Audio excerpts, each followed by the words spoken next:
A black woman gave up her seat on a plane to a millionaire writhing in pain.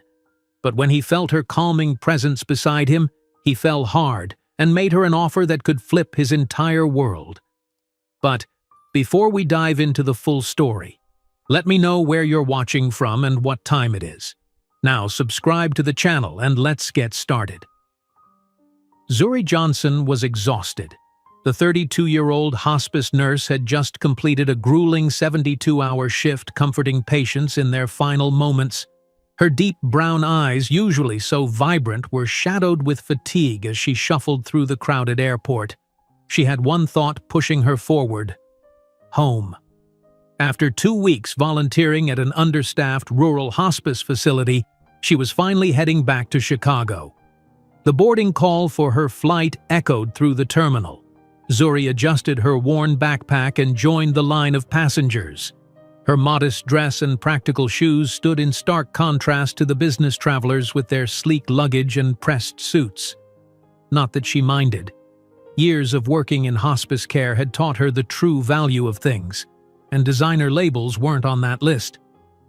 "Now boarding Group A," announced the gate agent. Zuri glanced at her economy ticket. Group D. She would be among the last to board. Sighing, she settled against a nearby pillar to wait, pulling out a dog-eared paperback. That's when she heard the commotion. "Sir, please, you need a wheelchair!" A flight attendant's voice rose above the terminal noise.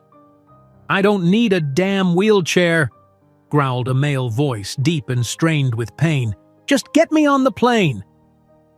Zuri looked up to see a tall man in an impeccably tailored charcoal suit doubled over, his face contorted in agony.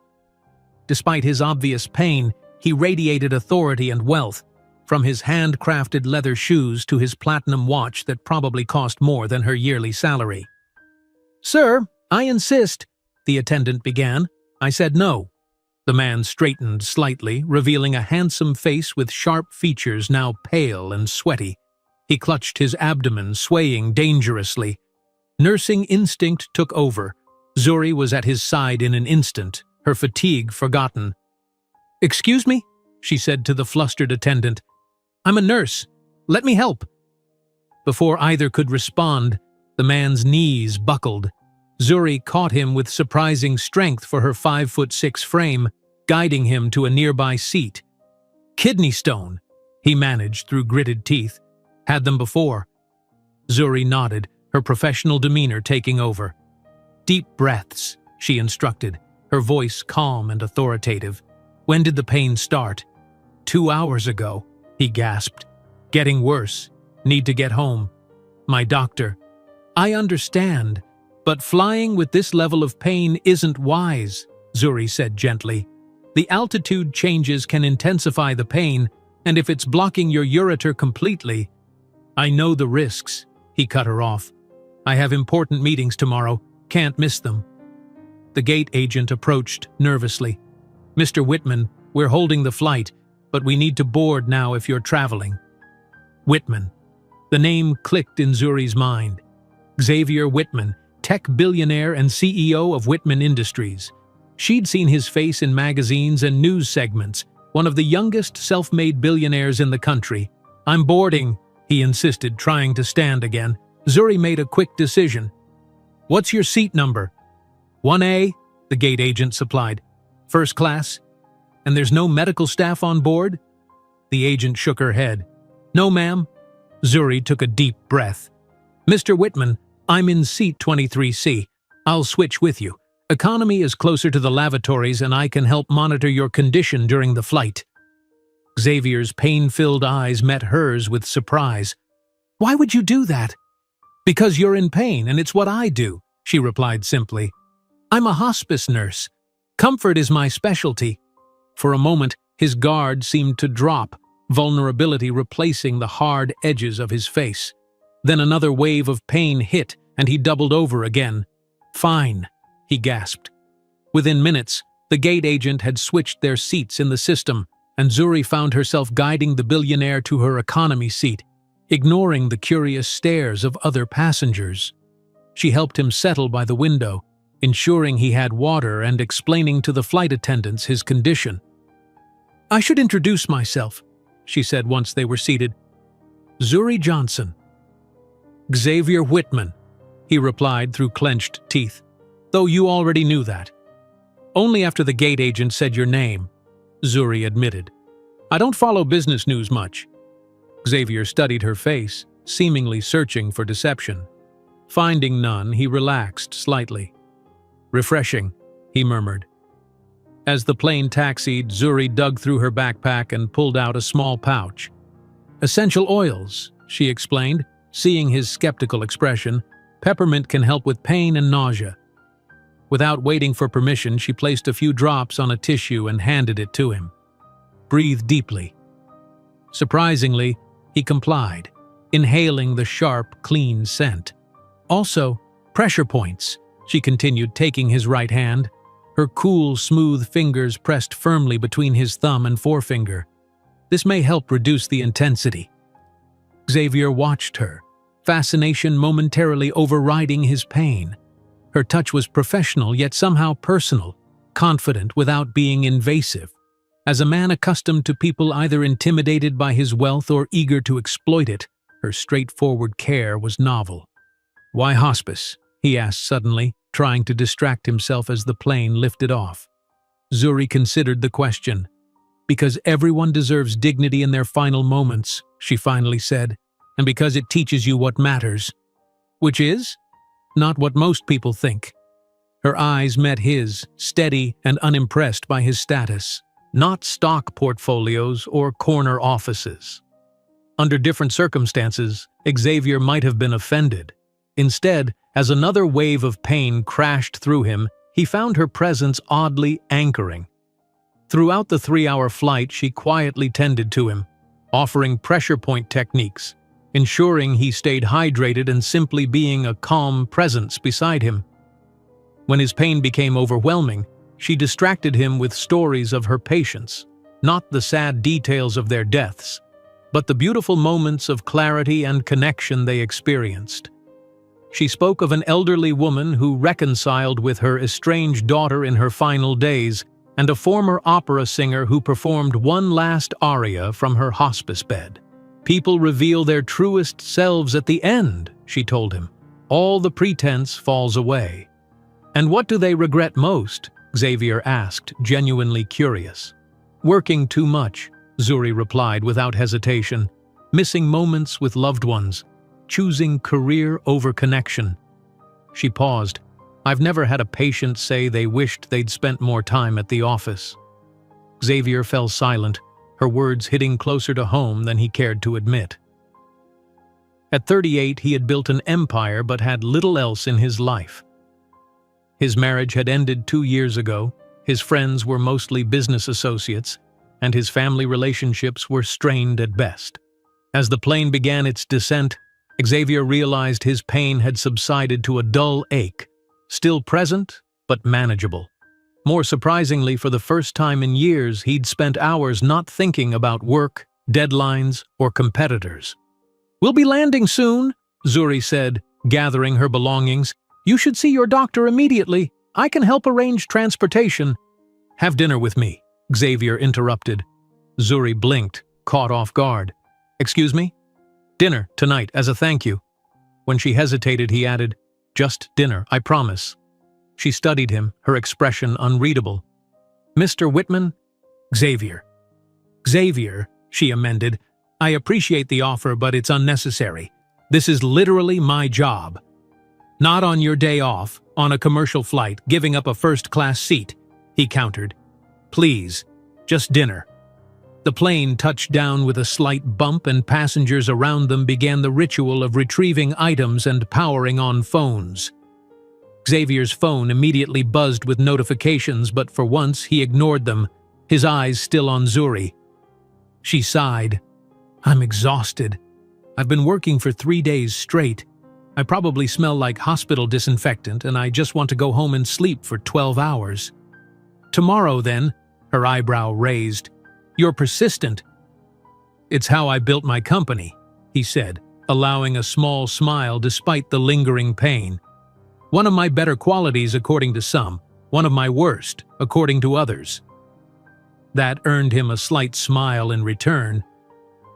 "I'll think about it," she finally said, handing him a business card from her wallet. "My cell's on there, but you should really see your doctor first." The plane reached the gate and passengers began to disembark. Xavier watched as Zuri gathered her things, struck by a strange reluctance to see her go. In just a few hours, this woman had shown him more genuine care than he'd experienced in years, with no agenda, no expectations, and no awareness of what she might gain from him. "Zuri," he called as she stood to leave. She turned, those tired but kind eyes meeting his. "Thank you," he said simply. Her smile, genuine and warm, transformed her exhausted face. "You're welcome, Xavier. I hope you feel better soon." As he watched her disappear down the aisle, Xavier Whitman, a man who had everything and valued nothing, felt something shift within him. He didn't know it yet, but this chance encounter with a compassionate hospice nurse was about to challenge everything he thought he knew about success, value, and what it meant to truly live. Xavier Whitman's private doctor confirmed what Zuri had suspected: a 5mm kidney stone, large enough to cause excruciating pain but not quite large enough to require surgical intervention. After a CT scan, pain medication, and strict orders to drink more water than he thought humanly possible, Xavier was sent home to his penthouse overlooking Lake Michigan. 3 days passed before the stone finally passed. 3 days of pain interspersed with periods of relief, during which Xavier found his thoughts repeatedly drifting to the kind nurse who had given up her first-class seat. He'd wanted to call her immediately, but something held him back. Perhaps it was the painkillers clouding his judgment. Or maybe it was the awareness that she'd seen him at his most vulnerable, a state he rarely allowed anyone to witness. On the 4th day, feeling more himself, Xavier picked up her business card from his nightstand. "Zuri Johnson, RN, Lakeside Hospice Care," it read in simple, professional lettering. No frills, no attempt to impress, just like her. He dialed before he could second-guess himself. "This is Zuri," she answered on the 3rd ring, her voice warm but tired. "It's Xavier Whitman, from the plane." A pause. "The kidney stone billionaire. How are you feeling?" He smiled at her description. "Better. It passed yesterday." "Good. Drink your water." "Yes, ma'am," he replied, amused by her no-nonsense tone. "About that dinner." Another pause. "You were serious about that?" "Very. Are you free tomorrow night?" "I'm working a night shift tomorrow," Zuri said. "Actually, I'm working most nights this week." "Lunch, then?" She laughed softly. "You really don't give up, do you?" "Not when I want something," he admitted. "And I want to thank you properly." "Fine," she conceded. "Thursday. I finish my shift at noon so I could meet you at 1 p.m. somewhere." "Perfect. I'll send a car for you." "That's not necessary." "Please," he interrupted. "It's the least I can do." After a moment she agreed and they arranged the details. Xavier hung up feeling oddly satisfied, as if he'd accomplished something more significant than scheduling a lunch. His executive assistant, Marcus, entered his home office with a stack of papers. "Sir, the board is requesting an update on the Singapore deal and Ms. Chen from legal needs signatures on these by end of day." Reality crashed back. Xavier straightened in his chair, pushing thoughts of Zuri aside. "Tell the board we're on schedule, and I'll review these now." Yet even as he immersed himself in work, part of his mind remained fixed on Thursday. Zuri stared at her closet on Thursday morning, fatigue weighing her limbs after a 12-hour shift. She'd helped ease an elderly man's transition during the night, holding his hand as he took his final breaths while his family slept in the waiting room. It had been peaceful, as these things went, but emotionally draining nonetheless. Now she faced the unexpected challenge of what to wear to lunch with a billionaire. "This is ridiculous," she muttered to herself, pulling out a simple navy dress she usually saved for special occasions.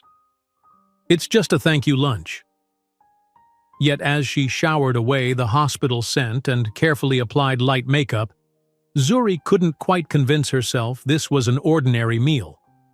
When her phone chimed with a text announcing the car's arrival, her stomach fluttered with unexpected nerves. The car wasn't what she expected. Rather than an ostentatious limousine, a sleek but understated black sedan waited curbside.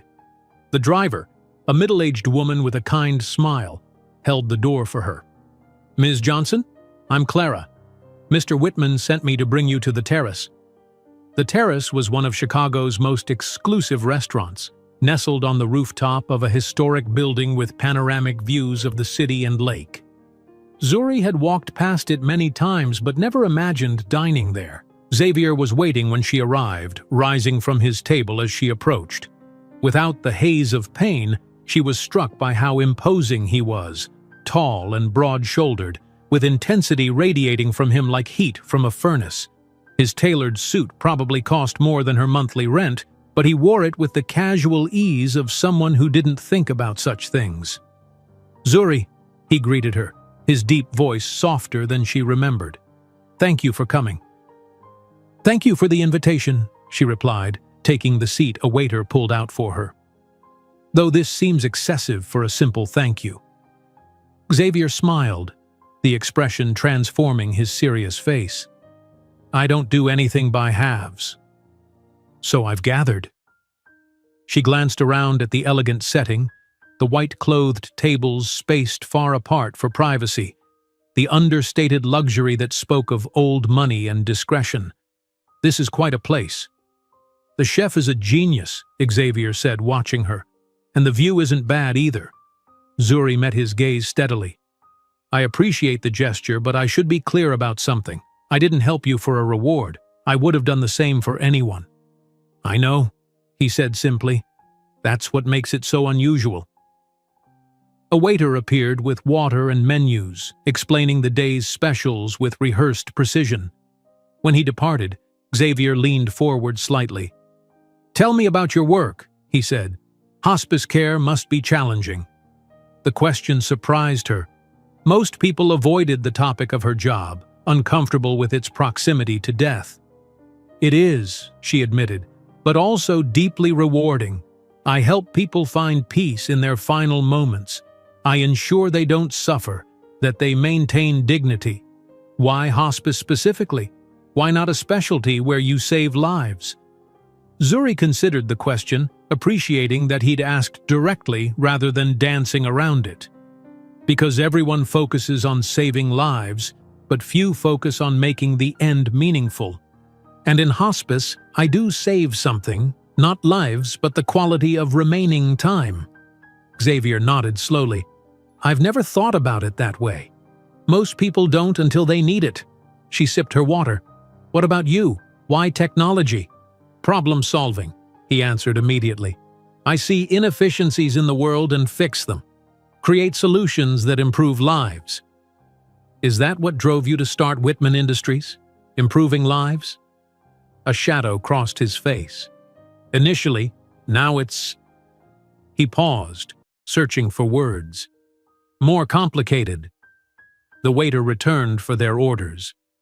Zuri chose a simple salad while Xavier ordered for both of them, requesting several dishes to share after confirming she had no dietary restrictions.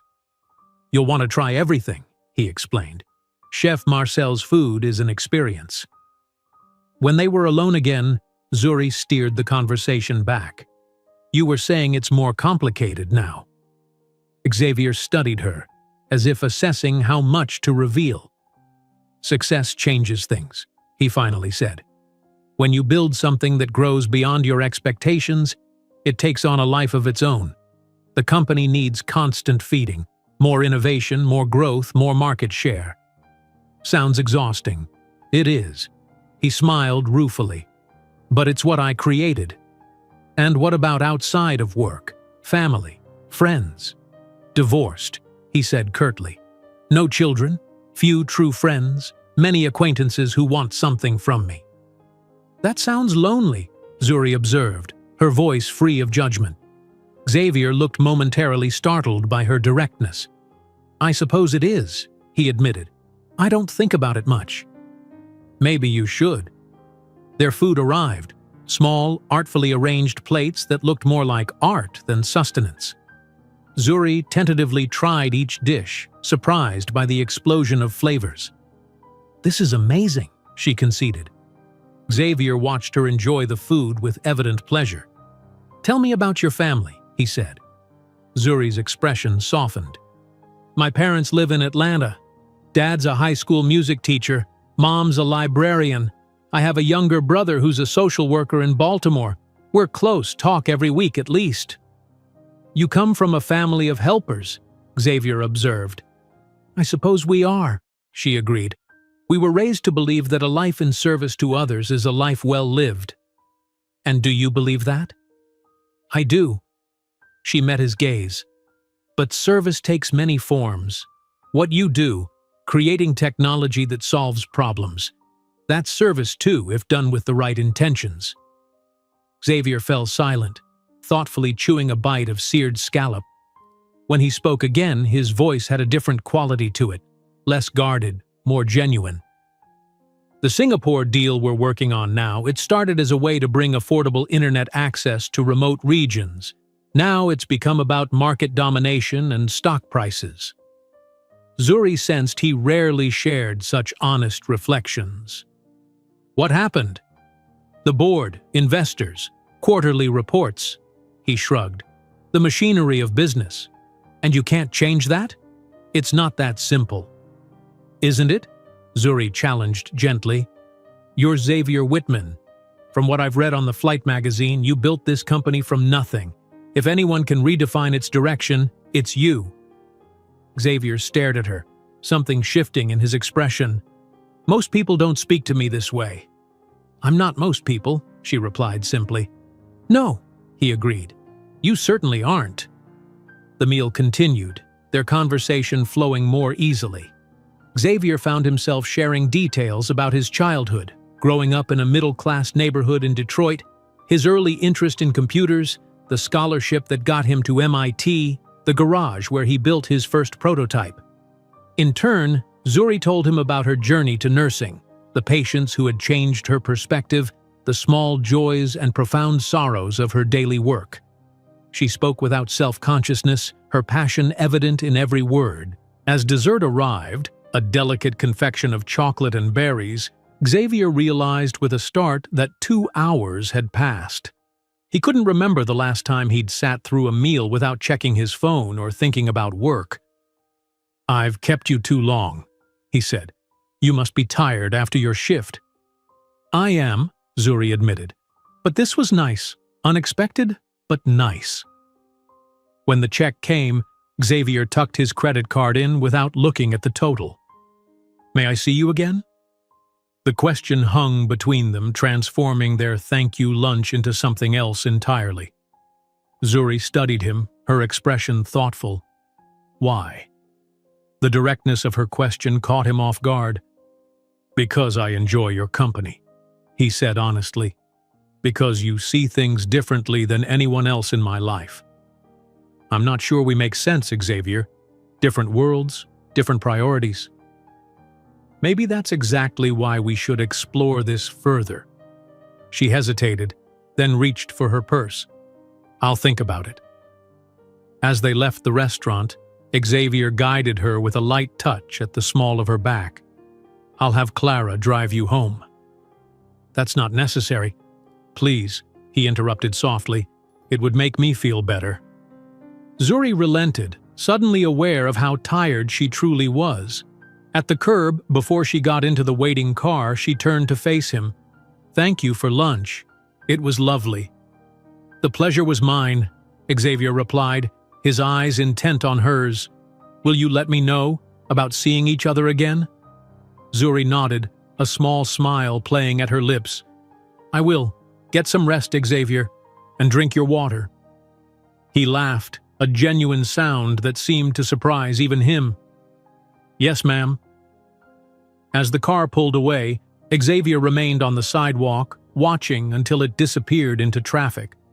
For the first time in years, he felt something unfamiliar stirring within him, not ambition or determination or the competitive drive that had built his empire, but something simpler and yet infinitely more complex. It felt remarkably like hope. 3 days passed before Zuri texted Xavier. 3 days during which she debated the wisdom of getting involved with a man whose world was so different from hers. 3 days of replaying their lunch conversation, remembering the way his guarded expression had softened when she asked about his company's original mission. "I'd like to see you again," she finally wrote, simple and direct. "But I should warn you, my schedule is complicated." His response came within minutes. "I own a calendar company. I think I can work around your schedule." Zuri smiled at his message. "You don't own a calendar company." "I could by tomorrow if it would impress you." "It wouldn't." "Noted. When are you free?" They arranged to meet that weekend when Zuri had a rare Saturday off. Xavier suggested dinner, but Zuri countered with a different proposal. "There's a community garden project in Englewood I volunteer with when I can. We're planting seedlings Saturday morning. Not glamorous, but important work." There was a longer pause before his response arrived. "What time and what should I wear?" Saturday dawned clear and mild. Zuri arrived at the community garden early, greeting the other regular volunteers, mostly neighborhood residents, a few nursing colleagues, and some local university students. She'd half expected Xavier to cancel, to realize that digging in dirt alongside strangers in one of Chicago's most challenged neighborhoods wasn't how billionaires typically spent their weekends. But at precisely 9 a.m., a black SUV pulled up to the curb. Xavier emerged wearing jeans and a plain gray t-shirt, still obviously expensive, but the most casual she'd seen him. He surveyed the vacant lot transformed into garden beds with an expression she couldn't quite read. "You came," she said, walking over to greet him. "I said I would." He seemed almost offended that she doubted him. Most people wouldn't consider this a fun date. A slight smile tugged at his lips. "Is that what this is? A date?" Heat rose to Zuri's cheeks. "A figure of speech." "Ah." His eyes held hers a moment longer than necessary. "Well, I'm here and ready to work. What do we do?" Zuri introduced him to Miss Evelyn, the 76-year-old neighborhood matriarch who coordinated the garden project. The older woman assessed Xavier with shrewd eyes. "So you're the rich man Zuri's been talking about," she said bluntly. "You know anything about growing food?" "Not a thing," Xavier admitted, "but I'm willing to learn." Miss Evelyn nodded approvingly. "Honesty. That's good. Come on then." For the next 3 hours, Xavier worked alongside Zuri, Miss Evelyn, and a dozen other volunteers. He dug holes for tomato seedlings, carefully transferred delicate herbs to larger containers, and helped repair the garden's irrigation system. His movements were precise and methodical, approaching each task with the same intensity he likely brought to boardroom negotiations.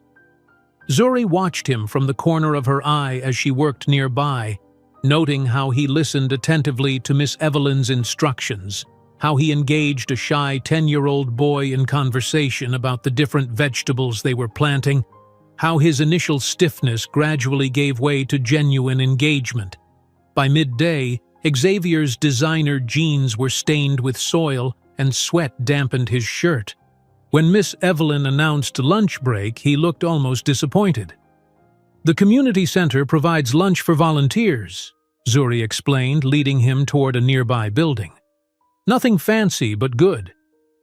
"I'm not concerned about fancy," Xavier replied. "I'm starving." Lunch was simple. Sandwiches, fruit, and homemade lemonade served in the center's multi-purpose room. Xavier sat beside Zuri at a long table, listening as the other volunteers discussed neighborhood issues and future garden plans. "We need a better fence," said a young woman named Tasha. "Kids from the high school keep trampling the edge beds at night." "And more rain barrels," added an elderly man. "Water bills getting too high." Xavier listened quietly until Miss Evelyn turned to him. "What do you think, Mr. Rich Man? You seeing what we're doing here?" The table fell silent, all eyes turning to Xavier. Zuri felt a flicker of concern at Miss Evelyn's directness, but Xavier met the older woman's gaze steadily. I see a community taking ownership of its food security and creating beauty in a place that's been neglected, he said. I see people working together across generations, and I see an irrigation system that could be much more efficient with some simple adjustments. Miss Evelyn's face broke into a wide smile. Man knows what he's looking at, she declared to the table at large. After lunch, Xavier pulled Zuri aside. The center's roof is in bad shape, he observed, and they're using ancient computers in that office. Resources are limited, Zuri said simply. Xavier nodded, his expression thoughtful. Before he could respond further, Miss Evelyn called everyone back to work. By late afternoon, the day's planting was complete. Volunteers began dispersing, some stopping to thank Xavier for his help, others simply offering a nod of acknowledgement. Miss Evelyn approached as Xavier and Zuri gathered their belongings. "You coming back next Saturday?"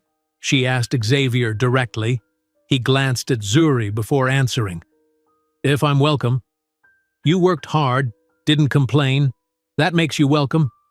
Miss Evelyn patted his soil-stained arm. "Bring some decent work gloves next time. Those soft hands of yours gonna be blistered tomorrow." After she walked away, Xavier flexed his hands, already showing red marks where blisters would indeed form. "Worth it," he said quietly. They walked together toward his waiting SUV, a comfortable silence between them. "Coffee?" Xavier suggested. "Or are you tired of me already?" "Coffee sounds good," Zuri agreed. "But maybe somewhere we can sit outside? It's too nice to be indoors." 20 minutes later, they sat at a small cafe in a nearby neighborhood, far from the upscale establishments Xavier typically frequented. The wooden chairs were weathered, the tables mismatched, but the coffee was excellent and the patio garden lush with early summer blooms. "Thank you for today," Xavier said, watching Zuri over the rim of his mug. "It's been enlightening." "How so?" "I invest millions in philanthropic projects, but I rarely see the direct impact." He set down his coffee.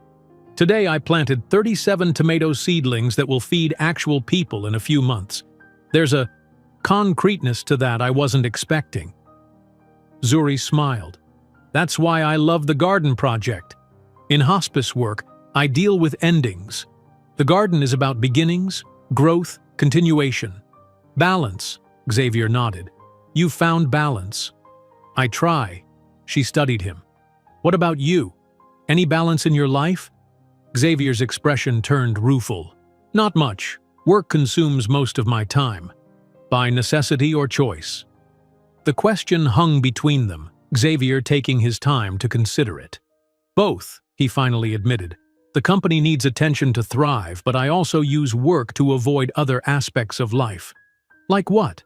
"Like meaningful connections, vulnerability." His eyes met hers. "Things that can't be controlled or quantified."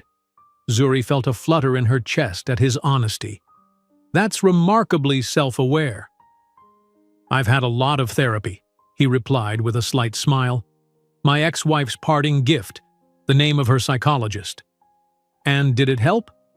"Intellectually, yes. I understand my patterns. Acting on that understanding is a work in progress." A notification sound interrupted them. Xavier glanced at his phone and frowned. "Problem?" Zuri asked. "The Singapore deal. Some complications with the regulatory framework." He sighed, putting the phone away without responding. "It can wait until tomorrow." "Are you sure? I don't mind." "I'm sure," he interrupted firmly. "Today has been... I don't want to end it yet." The simple honesty of his statement warmed her. "Then don't." They spent another hour at the cafe, their conversation flowing from serious topics to lighter ones. Favorite books, travel experiences, childhood memories. Zuri found herself laughing at Xavier's dry wit, a side of him she hadn't glimpsed before. As evening approached, Xavier reluctantly noted the time. "May I drive you home?"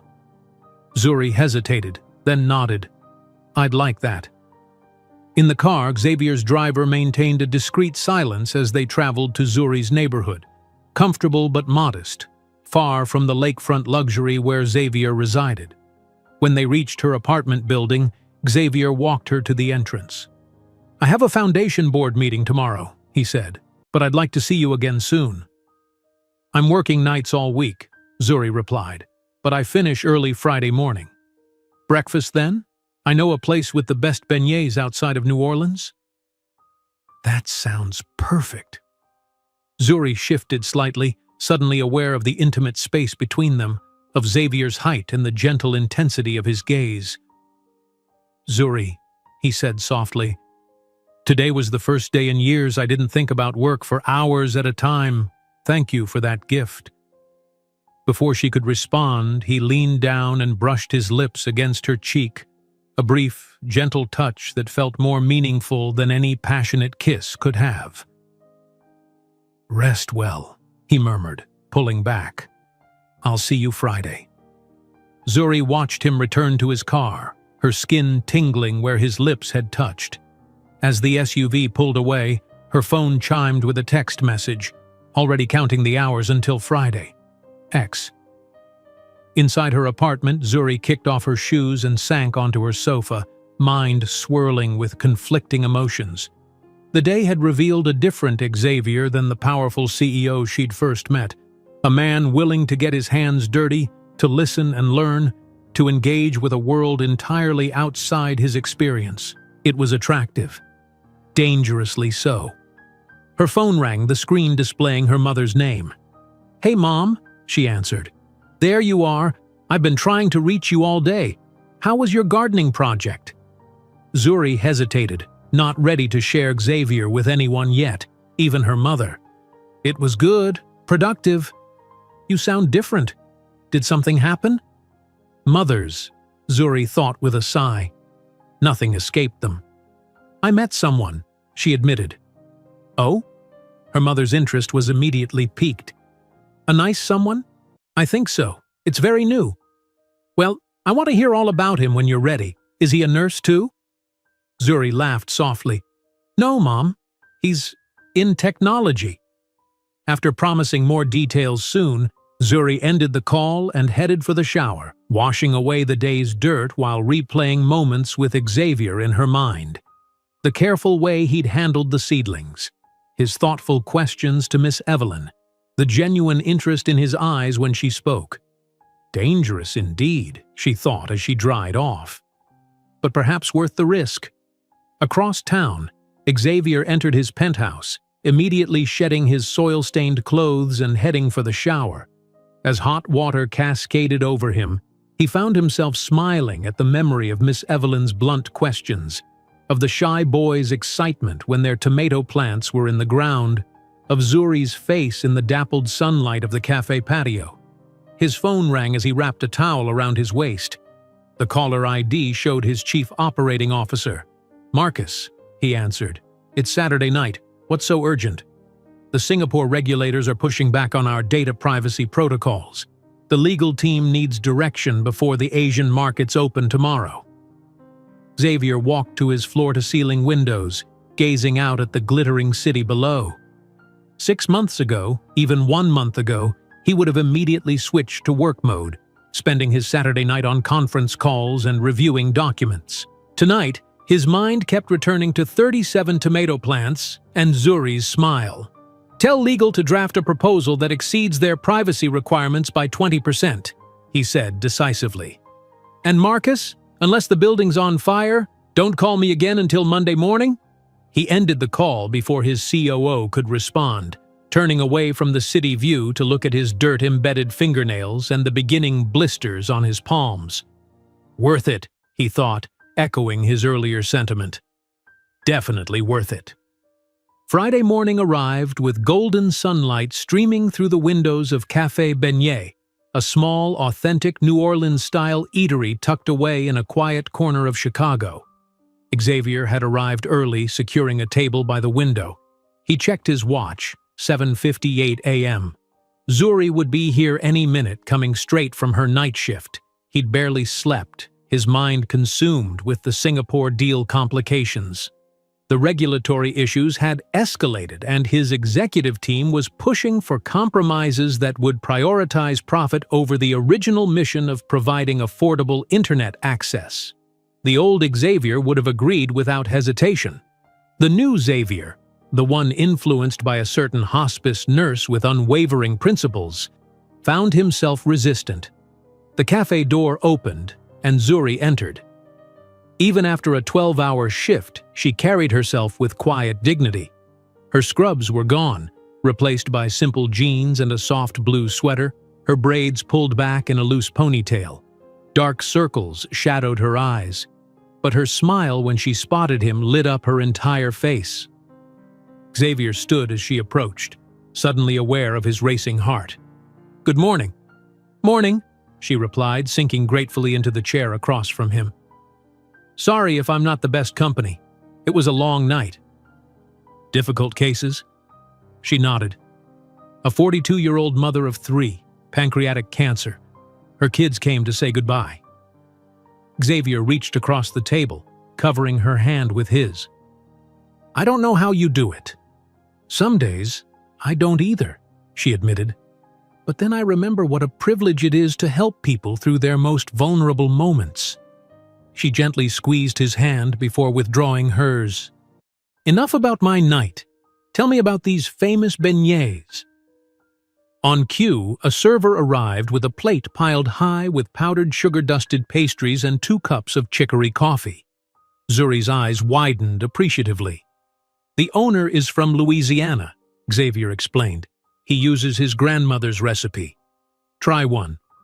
Zuri bit into a beignet, closing her eyes as the warm, pillowy dough melted in her mouth.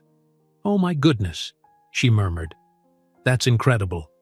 Xavier smiled, enjoying her pleasure more than the pastry itself. "Worth getting up early for?" "Absolutely." She took a sip of the strong coffee. "Though I haven't actually been to sleep yet. You should have told me. We could have rescheduled."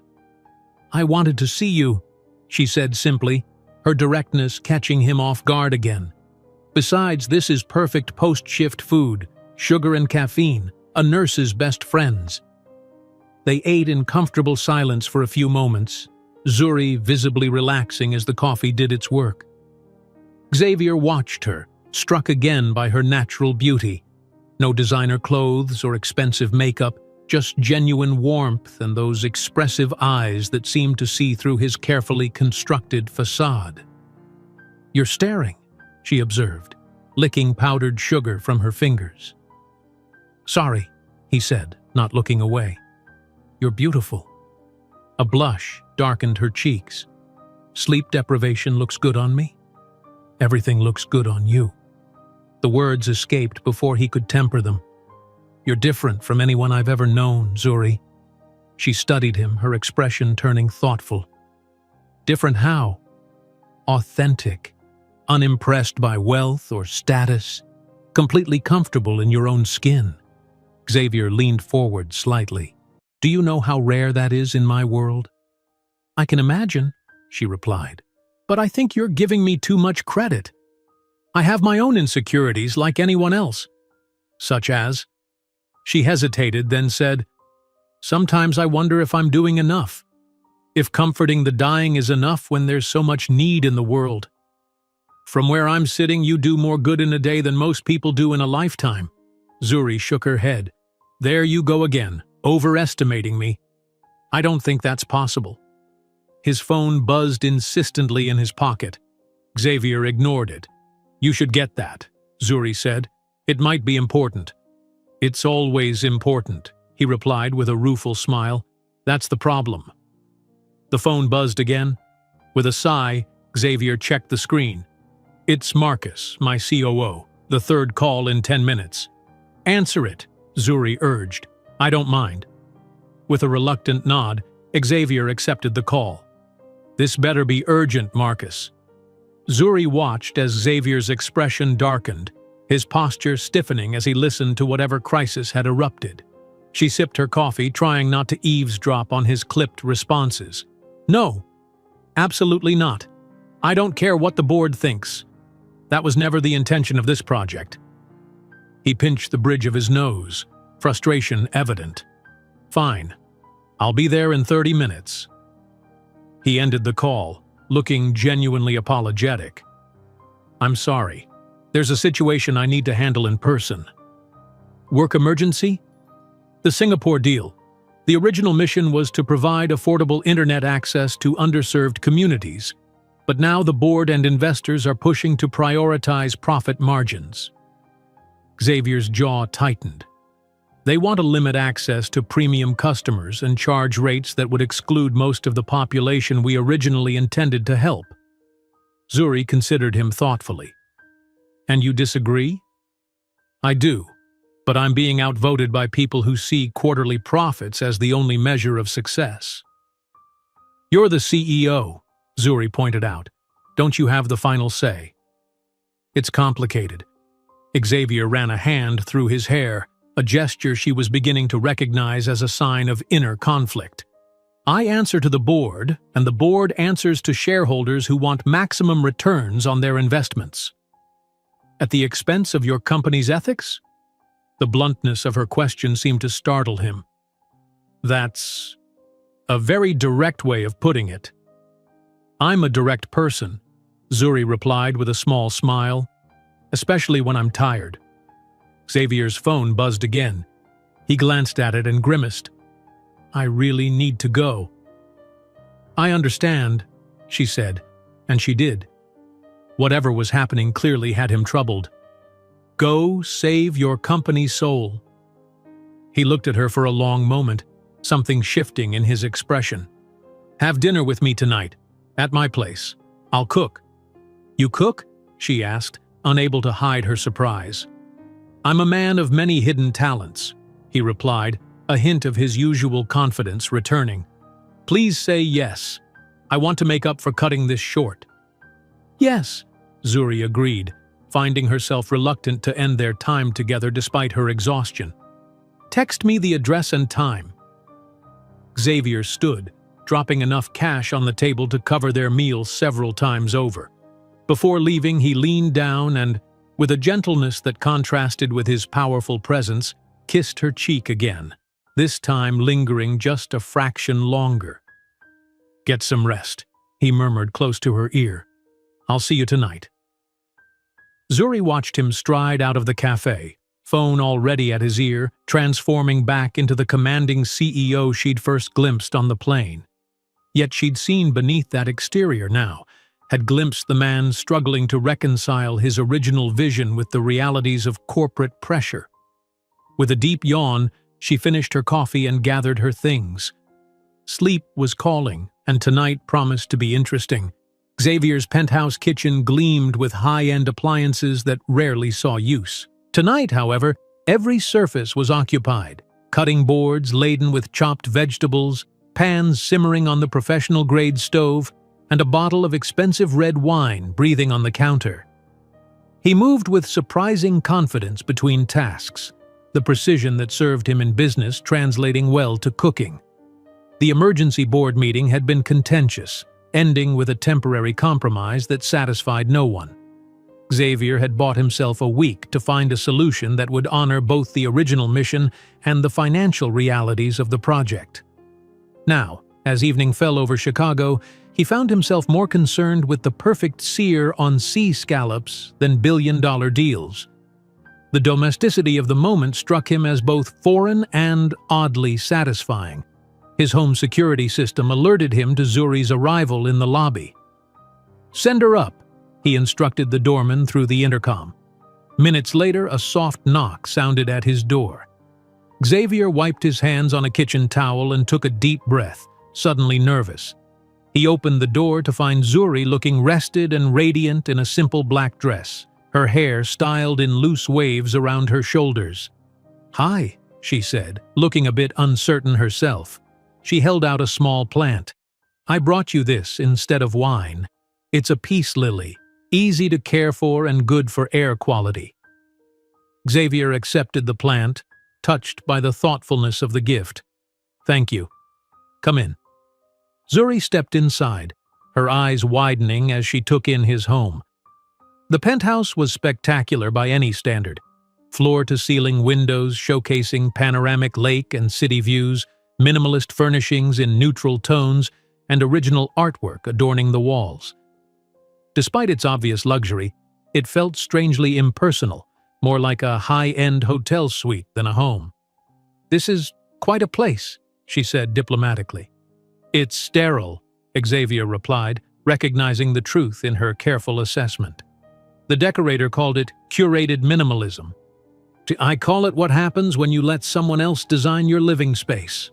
Zuri laughed, the sound warming the austere space. "At least it's easy to clean." "True. Would you like a tour before dinner?" Xavier guided her through the penthouse, the formal living room where he never sat, the media room equipped with technology that would make most theaters envious, the office where he spent most of his time when home.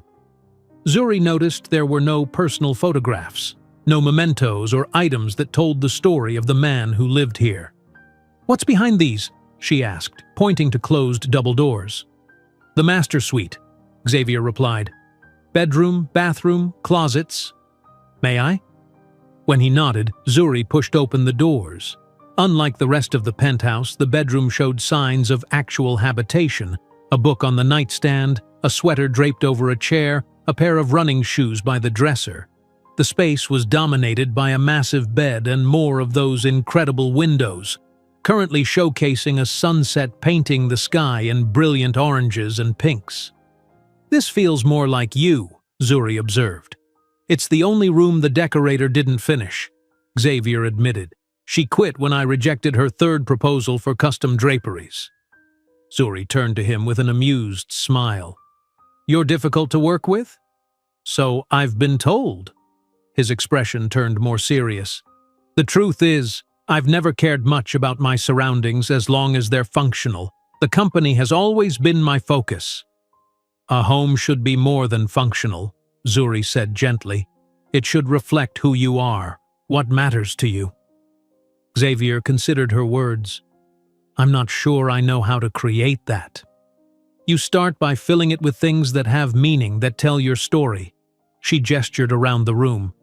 "What would the Xavier Whitman Museum exhibit include?" The question caught him off guard, making him think about what artifacts from his life truly mattered.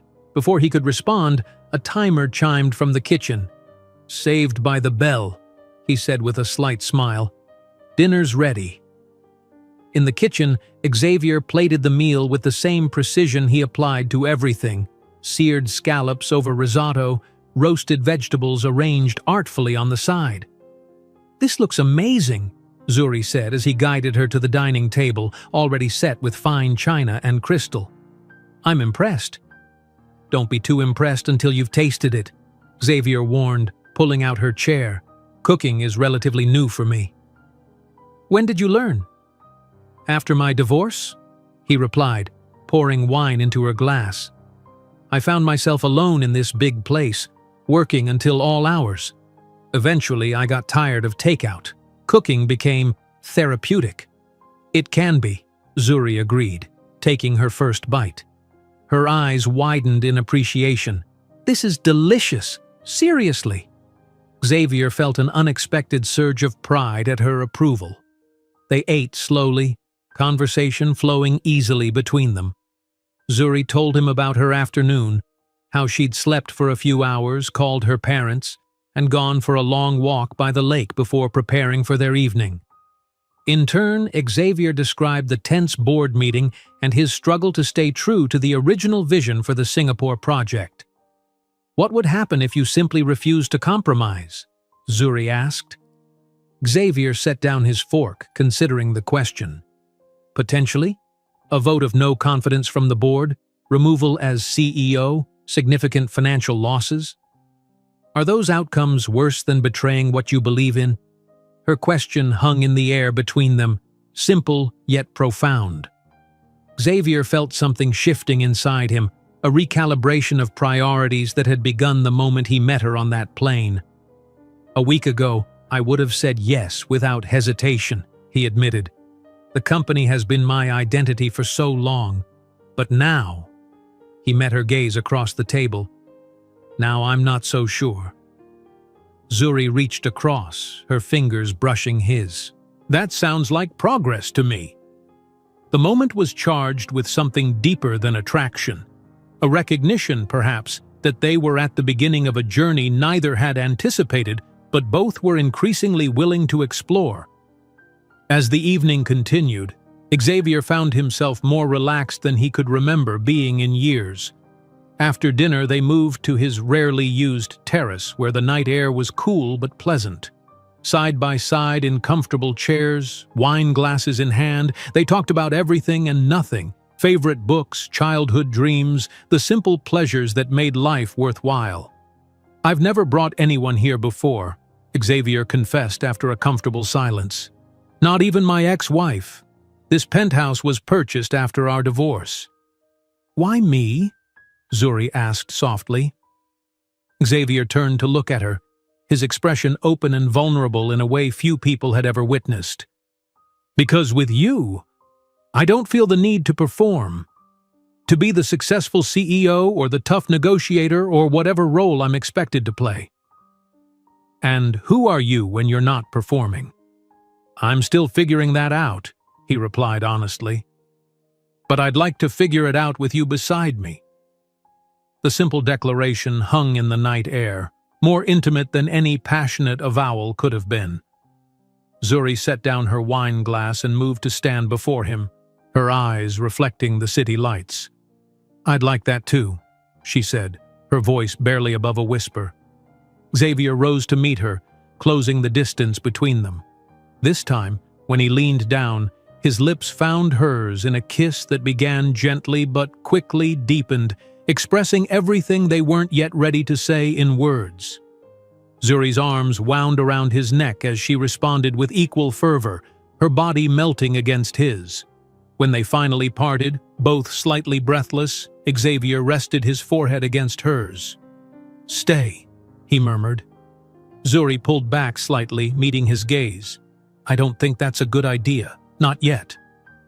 Instead of the disappointment or pressure she half expected, Xavier nodded in understanding. "You're right," he said. "Some things shouldn't be rushed."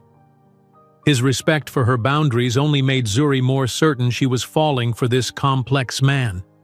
"Rain check?" she offered with a smile. "Definitely."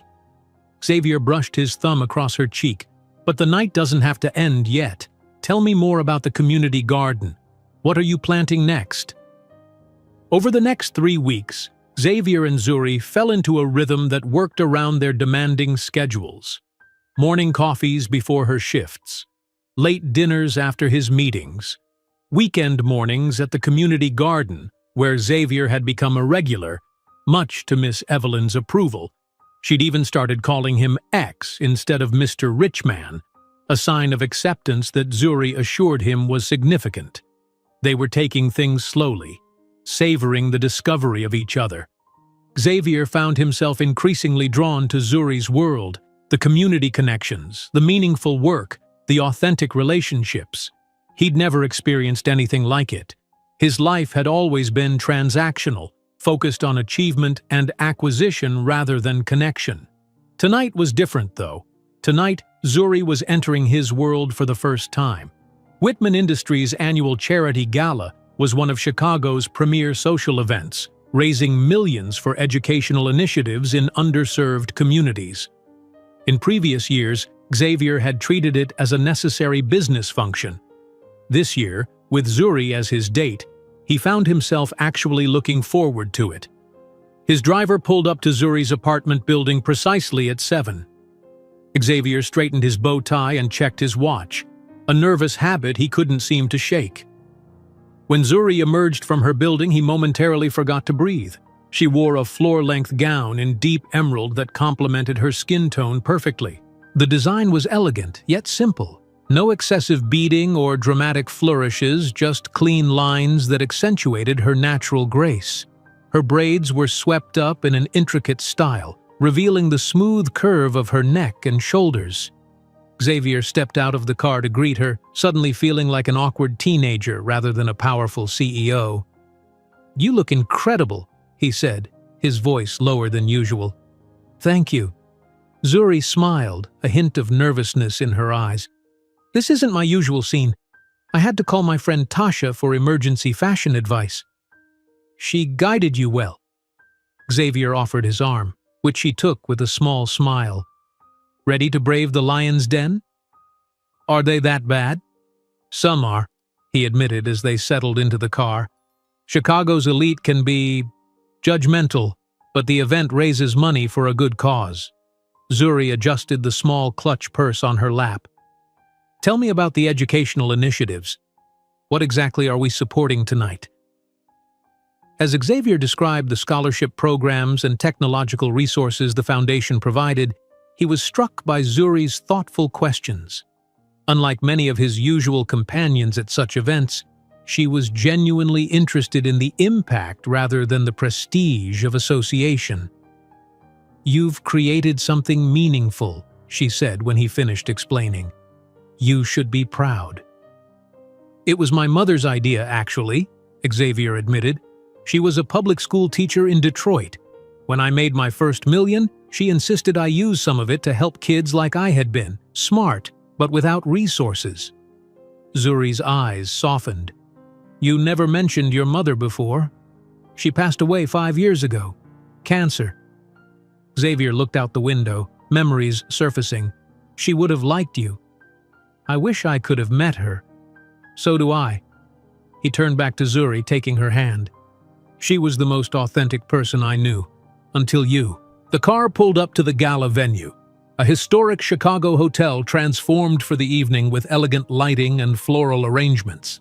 Photographers lined the entrance, capturing arriving guests for society pages and corporate PR. Xavier felt Zuri tense slightly beside him. We can use the side entrance if you prefer, he offered. Avoid the cameras. Zuri straightened her shoulders. No, this is your event. We'll do it properly. Xavier's admiration for her grew as she stepped out of the car with perfect poise, taking his arm and facing the flashing cameras with a serene smile. They paused briefly for photos, then proceeded inside to the grand ballroom. The space was filled with Chicago's elite, business leaders, politicians, old money families, and celebrities. Conversations hushed briefly as Xavier entered with Zuri, curious eyes assessing his unexpected companion. Xavier, darling. A silver-haired woman in her 60s approached, air-kissing both his cheeks. The event is magnificent, as always. Thank you, Margaret. May I introduce Zuri Johnson? Zuri, this is Margaret Winslow, chairwoman of our foundation's board. Margaret's practiced smile remained fixed as she assessed Zuri. How lovely to meet you, dear. And how did you and Xavier connect? Through the foundation's work, perhaps? The question was carefully crafted to determine Zuri's status and background. Xavier felt a flicker of irritation at the obvious social maneuvering. Actually, I saved his life on a plane, Zuri replied with perfect composure. He was having a kidney stone attack, and I'm a nurse. Margaret blinked, clearly not expecting such a direct response. How dramatic. It certainly was, Xavier agreed, placing his hand at the small of Zuri's back. If you'll excuse us, Margaret, I see some people I need to introduce Zuri to. As they moved away, Zuri whispered, Was that okay? I probably should have been more vague. It was perfect, Xavier assured her. Margaret thrives on social hierarchies. You completely disrupted her categorization system. The next hour passed in a blur of introductions. Xavier watched with increasing admiration as Zuri navigated each interaction with grace and authenticity.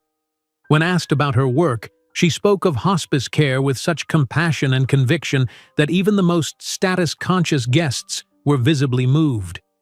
During a brief moment alone at their table, Xavier leaned close to her ear.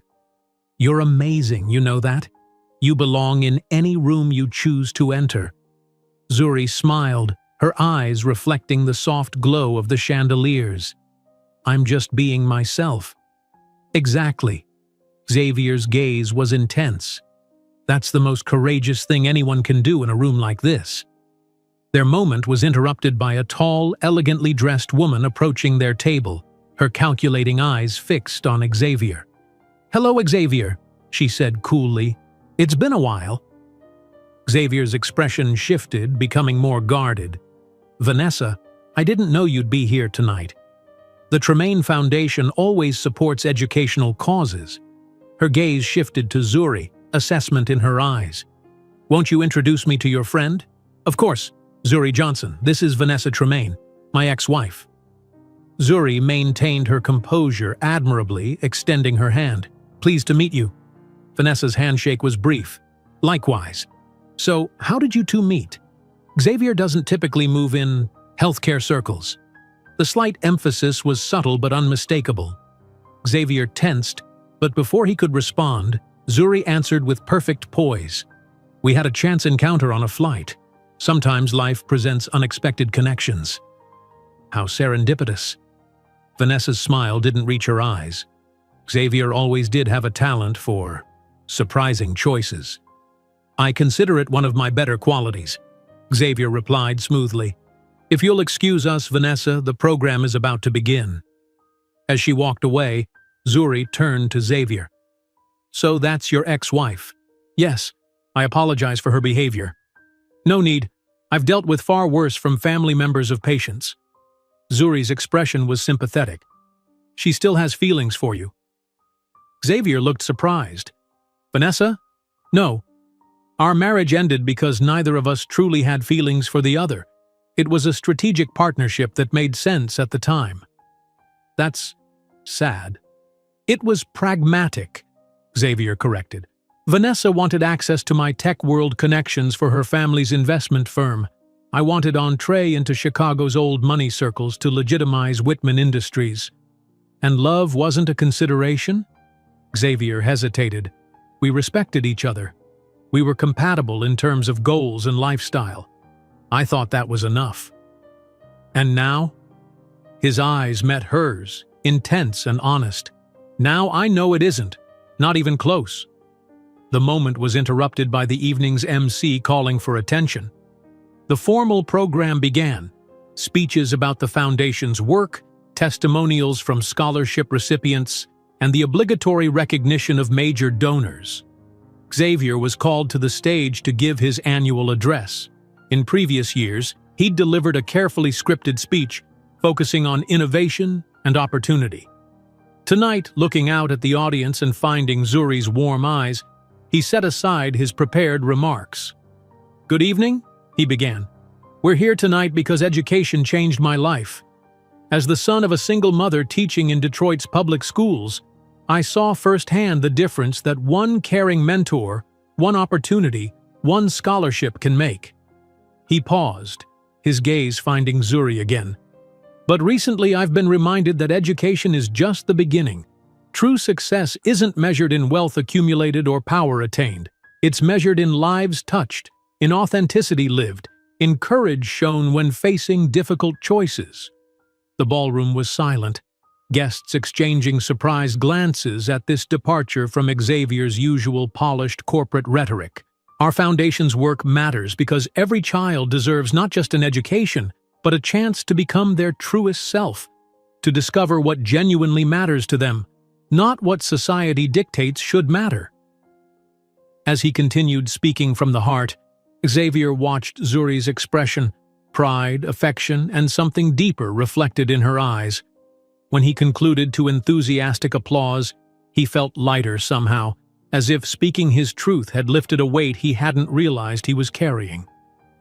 The rest of the evening passed in a pleasant haze.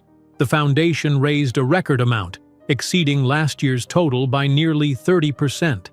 Xavier attributed this partly to his more personal speech, which had resonated with donors in an unexpected way.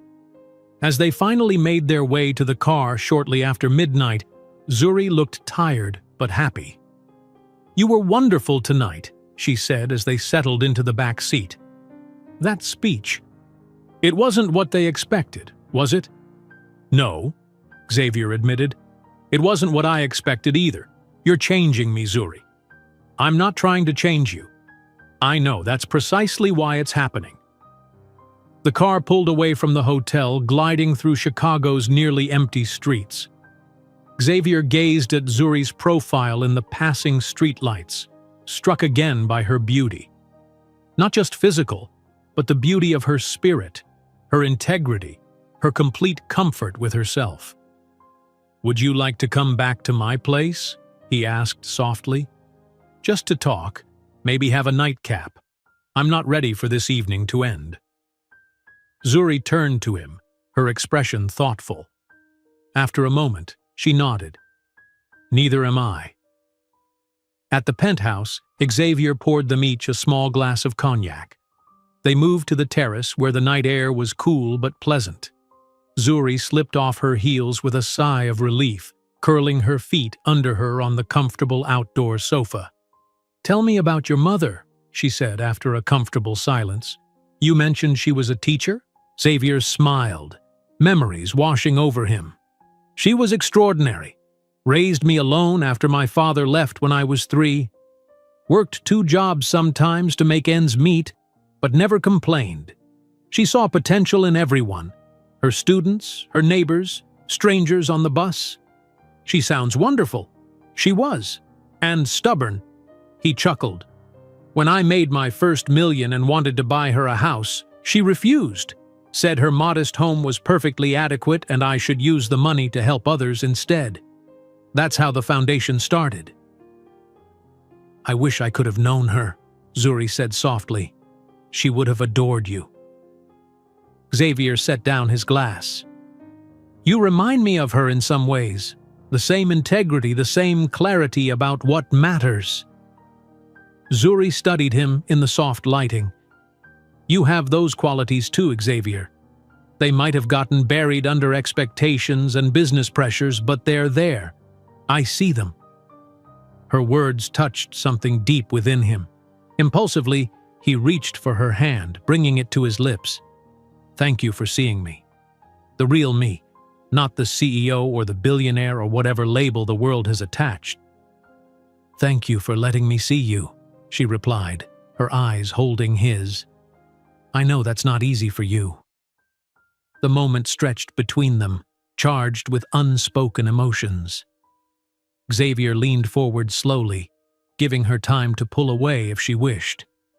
Instead, Zuri met him halfway, their lips connecting in a kiss that quickly deepened with shared hunger and a sense of rightness that surprised them both. When they finally parted, breathless, Xavier rested his forehead against hers. "I'm falling for you, Zuri Johnson," he whispered, hard and fast and completely. Zuri pulled back slightly, meeting his gaze with a mixture of emotion in her eyes. "I'm falling for you too," she admitted, "and it terrifies me." "Why?" "Because our worlds are so different, because I don't know if there's room for me in your life long term, because I'm afraid of getting hurt when reality sets in." Xavier cradled her face gently. "My world is changing because of you, for the better. And there will always be room for you in my life, as long as you want to be there." Zuri smiled, but uncertainty lingered in her eyes. "It's not that simple. Nothing ever is." "Some things are," Xavier insisted. "How I feel about you is the simplest truth I know right now." She kissed him again, softly. "Let's take it one day at a time. See where this leads us." As they sat together under the stars, Xavier felt a certainty he'd never experienced before. Whatever challenges lay ahead, and he knew there would be many, this woman was worth fighting for, worth changing for, worth becoming his truest self for. For the first time in his life, Xavier Whitman was falling in love not for what it could bring him, but for how it could transform him into the man he was meant to be. The conference room fell silent as Xavier finished speaking. 14 board members and senior executives stared at him with expressions ranging from shock to outrage. The Singapore deal proposal, projected on the screen behind him, had been completely restructured. Instead of prioritizing premium customers and maximizing profit margins, Xavier's new plan maintained the original mission: affordable internet access for underserved communities, with a longer-term approach to profitability. This is unacceptable. Franklin Pierce, the longest-serving board member, finally broke the silence. We'd be reducing projected first-year returns by almost 30%. But ensuring sustainable growth for the next decade, Xavier countered calmly, and fulfilling the promise we made when we first announced this initiative. Promises don't satisfy shareholders, Patricia Chen from legal interjected. The fiduciary responsibility of this company is to maximize value. Xavier's expression remained composed, though his knuckles whitened as he gripped the edge of the table. Our responsibility is to balance short-term gains with long-term vision. This plan does exactly that. Marcus Taylor, his COO and longtime ally, shifted uncomfortably. Xavier, I understand your concerns, but perhaps we could find a middle ground, something that addresses both profitability and accessibility. This is the middle ground, Xavier replied firmly. I've spent weeks analyzing every possible scenario. This approach supports our mission while still delivering respectable returns. Not maximum returns, but ethical ones. Franklin snorted. Ethical returns? Since when did Whitman Industries become a charity? Xavier fixed the older man with a steady gaze. We've always claimed to be a force for positive change. It's in our mission statement. It's in our marketing. It's in the promises we make to consumers and communities. If those are just empty words, we should be honest about it. The tension in the room was palpable. For 8 years, Xavier had been the driving force behind Whitman Industries' meteoric rise.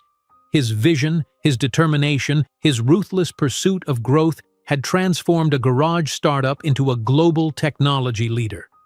Now he was advocating for a path that prioritized social impact over maximum profit, and his leadership team couldn't quite believe what they were hearing.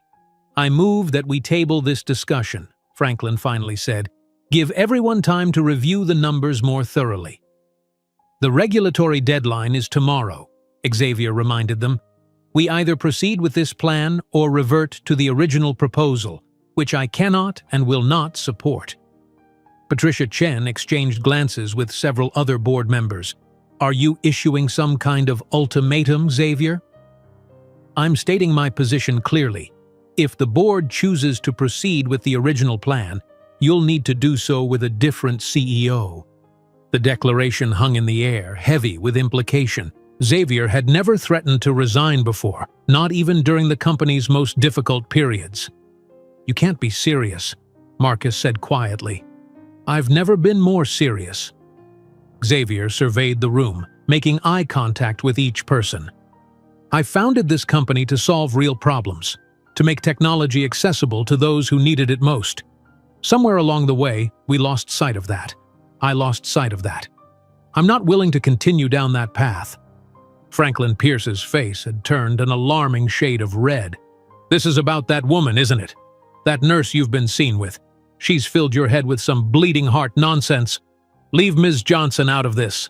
Xavier cut him off, his voice dangerously quiet. My decision is based on 8 weeks of analysis and a return to the foundational principles of this company. Your attempt to dismiss it as emotional manipulation is both inaccurate and inappropriate.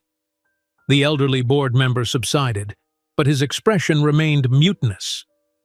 I suggest we take a short break, Marcus intervened. 30 minutes to review the new projections, then reconvene for a vote. Xavier nodded sharply and stood. 30 minutes. As the others filed out, Marcus remained behind, waiting until they were alone. What are you doing, X? He asked, using the nickname from their college days. You've worked too hard to throw it all away on principle. I'm not throwing anything away, Xavier replied. I'm course correcting. Because of her? Xavier sighed, running a hand through his hair. Zuri helped me see something I'd lost sight of, yes, but this isn't about her. It's about who I want to be, what kind of company I want to lead. Marcus studied his friend's face, noting the unfamiliar peace in his expression despite the professional crisis unfolding. You really care about her. I love her, Xavier said simply, the first time he'd voiced the realization aloud. But that's not why I'm doing this. I'm doing it because it's right." 30 minutes later, the board reconvened. The vote was narrower than Xavier had anticipated, 8-6 in favor of his restructured plan. He had won, but the division within his leadership team was clear. As the meeting adjourned, Franklin Pierce lingered. "This isn't over, Whitman," he said quietly. "You've chosen a dangerous path." Xavier met the older man's gaze steadily. "Perhaps, but it's one I can live with." Zuri was finishing her charting when her phone buzzed with a text from Xavier. "Free for dinner tonight? Need to see you." The unusually brief message concerned her. Normally, Xavier's texts were thoughtfully composed, often with a touch of dry humor. This sounded urgent. "Everything okay?" she responded. "Yes and no. Tell you in person, 7 p.m.? I'll be there." Throughout her remaining shift, Zuri found herself distracted by worry. For the past 2 months, Xavier had been grappling with the Singapore deal dilemma. They'd discussed it extensively, with Xavier torn between shareholders' expectations and his own rekindled commitment to ethical business practices. By 7, Zuri had changed from her scrubs into simple jeans and a blouse, her hair loose around her shoulders. When she arrived at Xavier's penthouse, he greeted her with an intensity that confirmed her concerns. "What happened?" she asked once they were settled on the terrace, glasses of wine in hand. Xavier took a deep breath. "I restructured the Singapore deal to prioritize accessibility over maximum profit. Presented it to the board today as a non-negotiable condition of my continued leadership." Zuri's eyes widened. "You threatened to resign?" "I did. And? They approved my plan. Barely." Xavier took a sip of his wine. "But the fallout has already begun. Our stock dropped 6% this afternoon when news leaked. Franklin Pierce is rallying other board members against me, and Marcus thinks I've lost my mind." Zuri processed this information, a knot of guilt forming in her stomach. "Because of me," she said quietly. "They think I've influenced you against the company's interests." Xavier set down his glass and moved to sit beside her, taking her hands in his. "You have influenced me, but not in the way they think. You've reminded me of who I wanted to be before success and ambition clouded my vision. But your company will be stronger for this recalibration," Xavier insisted. "Maybe not immediately in terms of stock price, but in purpose, in integrity, in the impact we make." Zuri searched his face, finding no regret in his expression despite the professional turmoil he described. "Are you sure this is what you want?" "I'm sure." He squeezed her hands gently. "For the first time in years, I feel completely aligned with my decisions. Whatever happens next, I know I've chosen the right path." They were quiet for a moment, the city lights twinkling around them as twilight deepened into night. Zuri felt the weight of Xavier's choice, and her inadvertent role in it, settling over her. "I never meant to disrupt your life," she said softly. Xavier cupped her face gently. "You haven't disrupted it. You've enhanced it, clarified it." His eyes held hers intently. "I love you, Zuri. I think I have since that day on the plane when you gave up your seat without a second thought." The declaration hung in the air between them. Zuri's heart raced, a tumult of emotions flooding through her: joy, fear, exhilaration, doubt. "You don't have to say it back," Xavier continued when she remained silent. "I just needed you to know, especially today when everything else feels uncertain." Zuri placed her hand over his where it rested against her cheek. "I love you too," she whispered, "and that terrifies me. Your world is changing because of me." "Because of us," he corrected gently. "Because what we have has reminded me what matters." She leaned forward, resting her forehead against his. "What happens now with the company?" "Now we implement the restructured deal. We demonstrate that ethical business can also be good business, just with more reasonable timelines and metrics." Xavier sighed. "It won't be easy. There will be resistance, probably attempts to remove me if stock prices don't recover quickly. Are you prepared for that?" "I am." He pulled back slightly to meet her eyes. Whatever happens with Whitman Industries, I've made the right choice. Not just professionally, but personally. Zuri nodded slowly, accepting his certainty. Then I'm with you. Whatever comes next. Xavier's phone rang, the screen lighting up with Marcus's name. He glanced at it, then back at Zuri. Take it, she encouraged. I know today is critical. Xavier answered, his expression growing more serious as he listened. When? He asked. I see. Yes, I'll issue a statement. Thank you for the heads up. He ended the call, his jaw tight. What's wrong? Zuri asked. Franklin Pierce has called an emergency board meeting for tomorrow morning. He's formally challenging my leadership. Xavier set the phone down. It's happening faster than I expected. What will you do? Fight. Make my case. Remind them that Whitman Industries was built on innovation and long-term vision, not quarterly profits. He ran a hand through his hair. I won't lie. This could get ugly. Zuri moved closer, wrapping her arms around him. Whatever happens, you're not alone. Xavier held her tightly, drawing strength from her presence. That makes all the difference. They stayed like that for a long moment. The city spread out below them, their futures suddenly uncertain yet somehow clearer than ever before. Stay tonight, Xavier murmured against her hair. Not because of what's happening tomorrow, just because I want to fall asleep with you beside me and wake up the same way. Zuri pulled back to meet his gaze, her decision made. Yes, she said simply. Later, as they lay together in Xavier's massive bed, Zuri's head resting on his chest, she listened to the steady rhythm of his heartbeat. Despite the professional storm gathering around them, he seemed peaceful, more centered than she'd ever seen him. Any regrets? She whispered in the darkness. Xavier's arms tightened around her. Not a single one.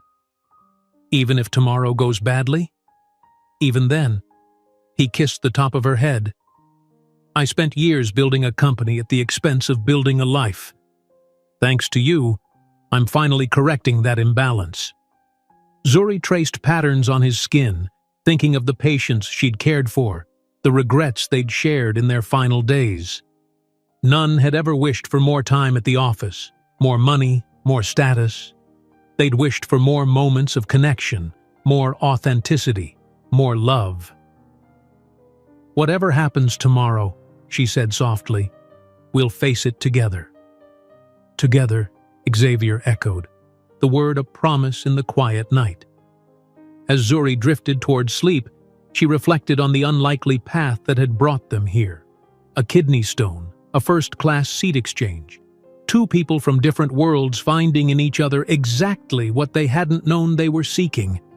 Whatever challenges lay ahead, she knew with sudden certainty that this man, complicated, evolving, courageously vulnerable, was worth every risk. Morning would bring its trials. The board would meet, decisions would be made, professional consequences would unfold. But here now, in the peaceful darkness, none of that mattered. What mattered was this connection, this love that had transformed them both in unexpected ways.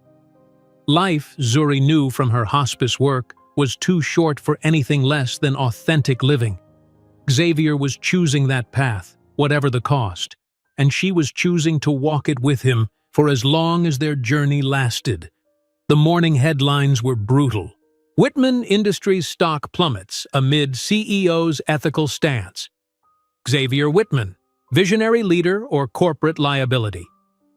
Board showdown looms at tech giant. Zuri scrolled through the news articles on her phone while Xavier dressed for the emergency board meeting.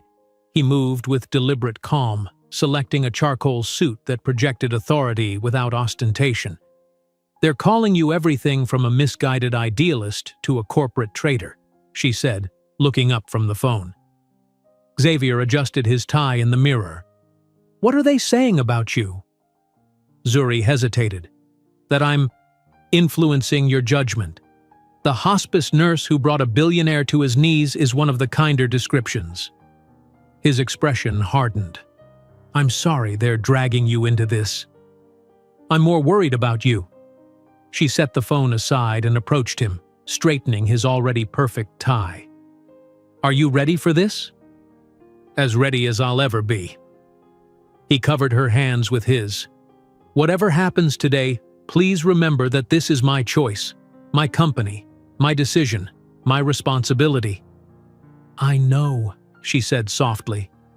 But I can't help feeling that if we'd never met, I'd be continuing down a path that was slowly killing something essential in me. Xavier's gaze was intense. You didn't cause this decision, Zuri. You simply helped me see what I already knew was right.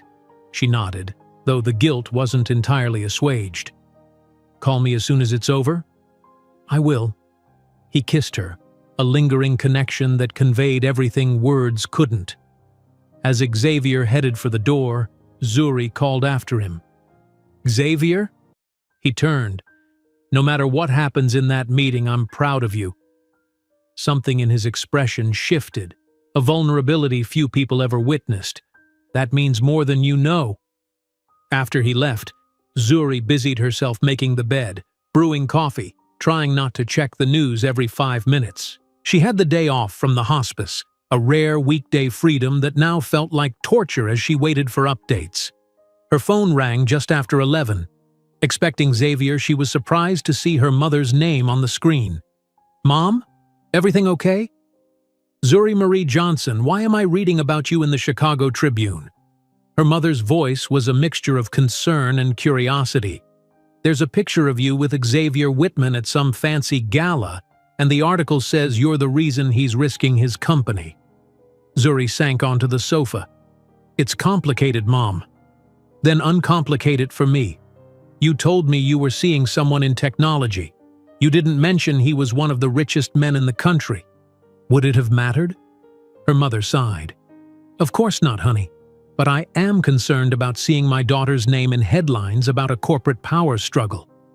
I know, I'm sorry. Zuri rubbed her forehead. It wasn't supposed to become this public. Are you in love with him? The directness of the question caught Zuri off guard, though it shouldn't have. Her mother had never been one for beating around the bush. Yes, she admitted, and he loves me. And is he worth all this drama? Zuri thought about Xavier's kindness at the community garden, his speech at the gala, the way he'd held her last night as if she were the most precious thing in his world. He is, Mom. He really is. Her mother was quiet for a moment. Then I look forward to meeting him, preferably when his face isn't splashed across every business publication in the country. Zuri laughed, despite herself. I'll see what I can arrange. After promising to call with updates, Zuri ended the call and checked the time. The board meeting had been in session for over 2 hours now. What was happening in that conference room? Was Xavier standing his ground? Were they forcing him out?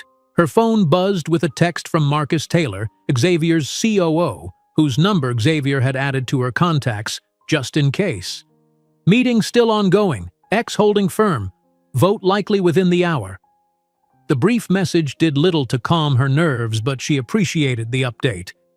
She replied with a simple, "Thank you," and resumed her anxious waiting.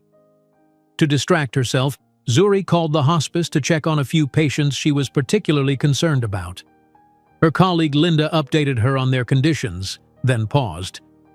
"Zuri, there are reporters calling the hospice asking about you." "What? Why would they?" "Your relationship with Xavier Whitman is big news today. His company is valued at billions, and he's risking it all, apparently because of your influence." Zuri closed her eyes, a wave of dismay washing over her. "I'm so sorry, Linda. I never meant for this to affect work." "Hey, it's not your fault the media vultures have nothing better to do," Linda reassured her. "Just wanted you to know. The administration is handling it, referring all inquiries to the PR department." After hanging up, Zuri paced the penthouse, increasingly uncomfortable. This was Xavier's space, not hers. Being here alone during this crisis felt wrong somehow.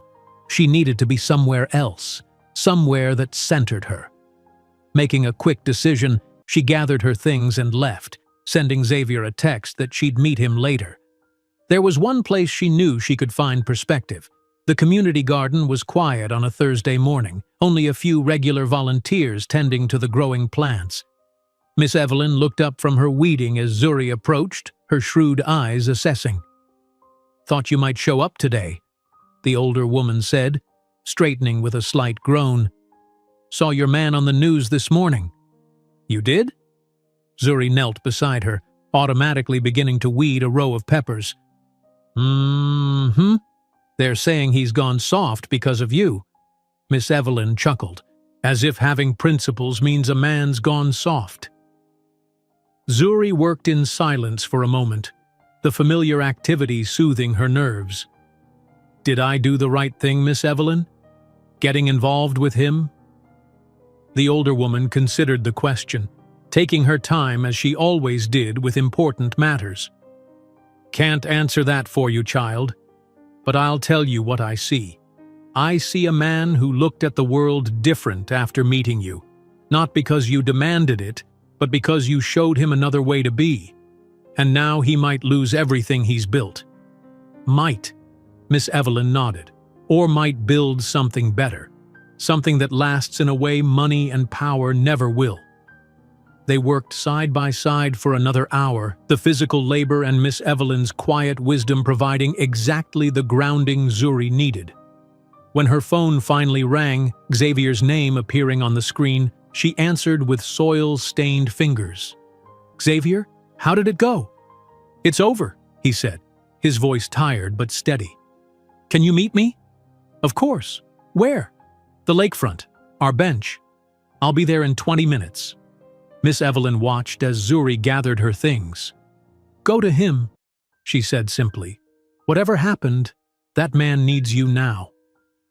Their bench was a simple wooden seat overlooking Lake Michigan, where they'd stopped during a long walk a few weeks earlier.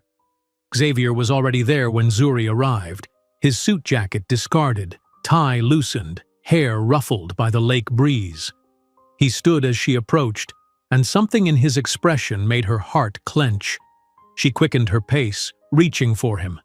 He pulled her close, burying his face in her hair, holding her as if she were an anchor in a storm.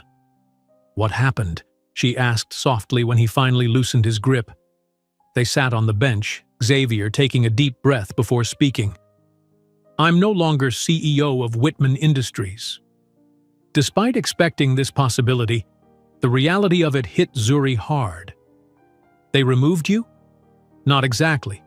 We reached a compromise. I'll remain as chairman of the board and chief innovation officer, focusing on product development and vision. Marcus will become CEO, handling day-to-day operations and shareholder relations." "And the Singapore deal?" "Proceeds as I proposed it." A hint of satisfaction crossed his face. "That was my non-negotiable condition. We maintain the original mission of accessibility with a longer timeline for profitability." Zuri processed this information, relief mingling with concern. "How do you feel about it?" Xavier gazed out at the lake, sunlight dancing on the water. "Honestly? Relieved. The company has outgrown my interest in managing its daily operations. This arrangement allows me to focus on what I've always loved, creating solutions to real problems, while letting others handle the aspects I've come to dread. So it's not really a demotion?" "The business press will frame it that way," he acknowledged. "Stock prices will probably take another hit initially. But no, in terms of what matters to me, it's not a demotion. It's a recalibration." Zuri studied his profile, searching for signs of regret or resentment. Finding none, she asked, "What happens now?" "Now?" Xavier turned to her, a newfound lightness in his expression. "Now I take a step back, breathe, reconnect with why I started this journey in the first place." He took her hand. "And I spend more time with the woman I love. Are you sure you're okay with all this?" "More than okay." He squeezed her hand gently. For years, I've defined myself by my role as CEO, by the company's growth, by acquisition and expansion. It became a treadmill I couldn't get off, even when I realized it wasn't making me happy anymore. And now you're off the treadmill. Now I'm charting a new path, he corrected. One that allows me to create meaningful impact without sacrificing my soul in the process. His eyes held hers. One that includes you, if you want that. Zuri leaned against him, feeling his solid warmth. I do want that. They sat together, watching the lake shimmer under the afternoon sun. After a comfortable silence, Xavier spoke again. There's something else I've been thinking about, he said, an edge of nervousness in his voice that was unusual for him. My penthouse never felt like a home until you were in it. It's always been just a place I sleep between work commitments. It could use some personal touches, Zuri agreed cautiously, unsure where this was heading. What if we created those touches together? Xavier turned to face her fully. Move in with me, Zuri, or we can find a new place, something that's ours from the beginning. I don't care about the where, just the who. The proposal caught her off guard. Xavier, we've only known each other a few months. I know, and ordinarily I'd say that's too soon. But nothing about us has been ordinary from the start. His expression was earnest, vulnerable. When you know, and I know that I want to build a life with you. Zuri's heart raced. She loved this man, his complexity, his courage, his willingness to change and grow. But moving in together was a monumental step, especially given the current turmoil surrounding them. Can I think about it? She asked gently. With everything that's happening right now. Of course. Xavier nodded, disappointment flickering briefly in his eyes before he masked it. Take all the time you need, I'm not going anywhere. Zuri kissed him softly. Thank you for understanding. As they walked along the lakefront, hand in hand, Zuri's mind whirled with conflicting emotions. Part of her wanted to say yes immediately, to dive headfirst into this consuming love they'd found. Another part counseled caution, aware of how quickly their lives had become intertwined, how much upheaval Xavier was experiencing, how the public scrutiny might affect them going forward. Xavier seemed to sense her inner turmoil. Whatever you decide, it won't change how I feel about you, he said quietly. I just want you to be sure. About me. About us. I am sure about you, Zuri replied honestly. It's everything else that's complicated. Later that evening, after they'd had dinner at a quiet restaurant far from the business district, Xavier dropped Zuri at her apartment. She'd suggested they spend the night apart, giving him space to process the day's events and herself time to think about his proposal. Standing at her door, Xavier cupped her face gently. Thank you for being there today. Always, she promised, rising on tiptoes to kiss him goodnight. Inside her apartment, Zuri sank onto her sofa, emotionally exhausted. Her phone buzzed with a text from her mother. Saw the news about Xavier stepping down as CEO? Are you both okay? We're figuring it out, Zuri replied. He seems at peace with the decision. And his offer for you to move in? Have you decided? Zuri blinked in surprise. How did you know about that? Mother's intuition. Plus, it's the logical next step for a man who's reevaluating his life priorities. Despite everything, Zuri smiled at her mother's insight. I told him I need time to think. Smart girl. This isn't a decision to rush, especially with all the current chaos. As Zuri prepared for bed, she found herself drawn to the small box where she kept mementos of her hospice patients, notes they'd written, small gifts they'd given, photos they'd shared. Each item represented a life fully lived, as well as the regrets many had expressed in their final days. Don't wait too long to pursue what matters. Life is shorter than you think. Love is the only thing you can take with you. The wisdom of the dying had shaped her outlook on life, her understanding of what truly mattered. Now, facing this crossroads with Xavier, she found herself returning to these lessons. Yes, their relationship had developed with unusual speed. Yes, the circumstances were complicated by Xavier's professional upheaval and the public scrutiny they faced. But when she stripped away all those external factors and listened to her heart, the answer was clear. She loved Xavier Whitman, not the billionaire CEO, but the man who planted tomatoes with neighborhood children, who listened to Miss Evelyn with genuine respect, who was brave enough to choose integrity over expectation. She loved his complexity, his willingness to grow, the person he was becoming, and life, as her patience had taught her, was too precious to waste in hesitation when the path forward was clear. Zuri reached for her phone, her decision made. Xavier was just drifting off to sleep when his phone lit up with Zuri's name. He reached for it immediately, suddenly wide awake. "Yes," her text read. Just one word. He sat up, heart racing. "Yes, to," he typed back, needing absolute clarity. The dots appeared, indicating she was typing. "Yes to building a home together. Yes to taking this next step. Yes to us." Xavier stared at the message, a smile slowly spreading across his face. He hit the call button, unwilling to continue this conversation via text.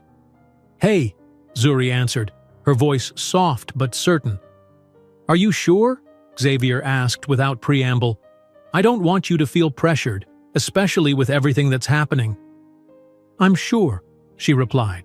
"Life is too short for hesitation when your heart knows what it wants. And my heart wants you, Xavier." "I'll come get you right now," he said impulsively. Zuri laughed, the sound warming him through the phone. "It's almost midnight.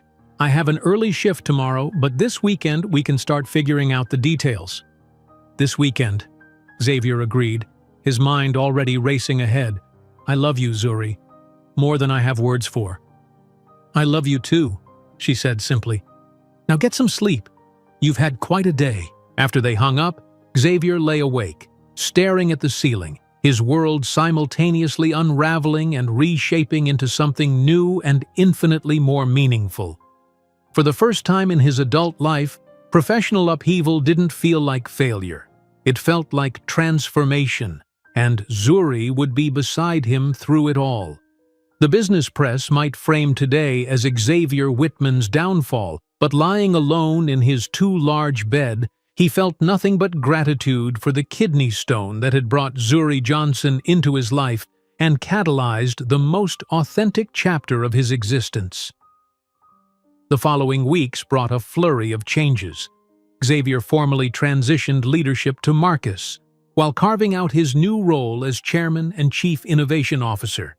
He converted one of his penthouse's unused bedrooms into a home office, focusing on the technological innovations that had ignited his passion in the first place. Meanwhile, Zuri continued her hospice work, refusing to let their relationship change her professional commitment. They settled into a rhythm that accommodated both their demanding careers. Early mornings together when possible, late evenings reconnecting, and precious weekends carved out for each other.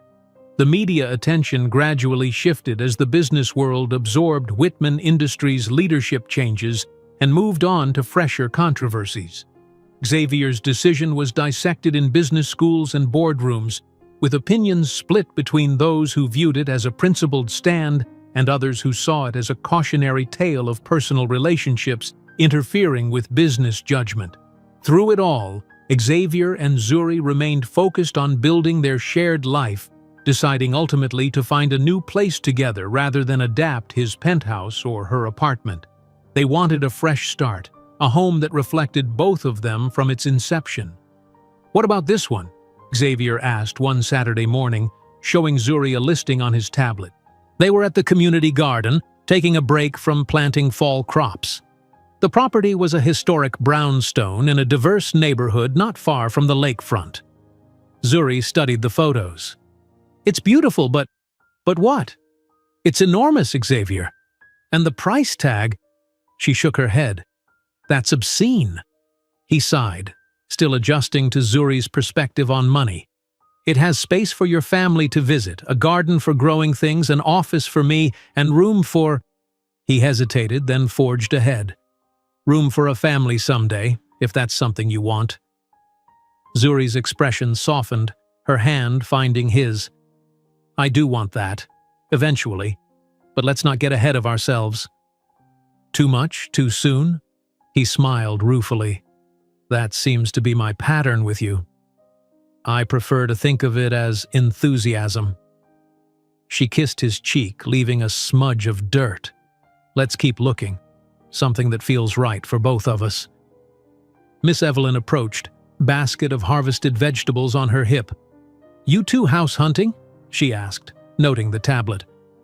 "Trying to," Xavier admitted. "We have different priorities." The older woman snorted. "Course you do. She wants practical, you want extravagant. Find the middle ground." Zuri grinned. "See? Miss Evelyn gets it." "Miss Evelyn gets everything," Xavier conceded, having developed a genuine respect for the community matriarch. "Any property advice for us?" "Just this. A house is walls and floors. A home is what you build inside it." She tapped Xavier's chest. "Remember that, Mr. Richman." As Miss Evelyn moved on, Xavier caught Zuri watching him with a tender expression. "What?" he asked. "I just love seeing you like this," she replied. "Relaxed, real, in jeans with dirt on your hands, taking advice from a 78-year-old gardener. I've discovered I actually like receiving wisdom from people with experience," he said, only half joking. "It's more reliable than boardroom posturing." Zuri's phone rang, interrupting their moment. She checked the screen. "It's my mom," she answered, speaking briefly before her expression changed to surprise. "Wait, what? When? Mom, you can't just—" She listened for another moment, then sighed in resignation.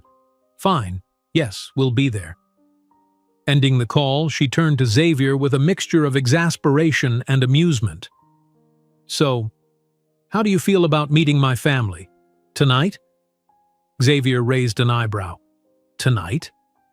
"My parents decided to surprise me with a visit. They're at my apartment now, expecting us for dinner at 6. Zuri ran a hand through her hair. "I suspect my mom engineered this to see you before we announced we're moving in together. Your mother sounds formidable. You have no idea." Zuri bit her lip. "Are you okay with this? I know it's sudden." Xavier thought about his empty social calendar, once packed with business functions and networking events, now deliberately cleared to make space for what truly mattered. "I'd be honored to meet your family," he said sincerely, "though I should probably change first." He gestured to his dirt-stained jeans and t-shirt. Zuri laughed, the sound still his favorite melody. "Yes, that would be wise. My father will already be skeptical of you. No need to show up looking like you've been rolling in the dirt with his daughter." Xavier had faced hostile takeovers, aggressive competitors and skeptical investors, but none had made him as nervous as the prospect of meeting Zuri's parents. He changed 3 times before settling on dark jeans and a simple button-down shirt, casual enough to not seem pretentious, but nice enough to show respect. "Relax," Zuri said as they approached her apartment door. "They're going to love you." "They've read the news articles about me," Xavier reminded her. "About us. That's not the best first impression. They've also heard me talk about the real you." She squeezed his hand. "The one who works in community gardens and rethinks business practices to help more people." Before Xavier could respond, the door opened to reveal a petite woman with Zuri's eyes and warm smile. Beside her stood a tall man with a dignified bearing and a carefully neutral expression. "Mom? Dad?" Zuri said, embracing each of them. "This is Xavier. Xavier, my parents, Drs. Elaine and Michael Johnson." Xavier extended his hand.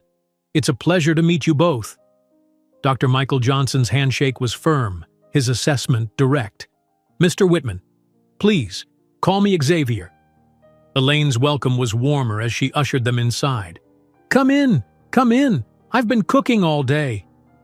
Zuri's small apartment was transformed by her mother's efforts. The table beautifully set, delicious aromas filling the air, A young man lounged on the sofa, rising as they entered. "And this is my brother Marcus," Zuri said. "The famous Xavier Whitman," Marcus grinned, offering his hand. "Man, I use your company's software every day at the social services department. That case management system revolutionized our workflow." Xavier relaxed slightly at the friendly reception.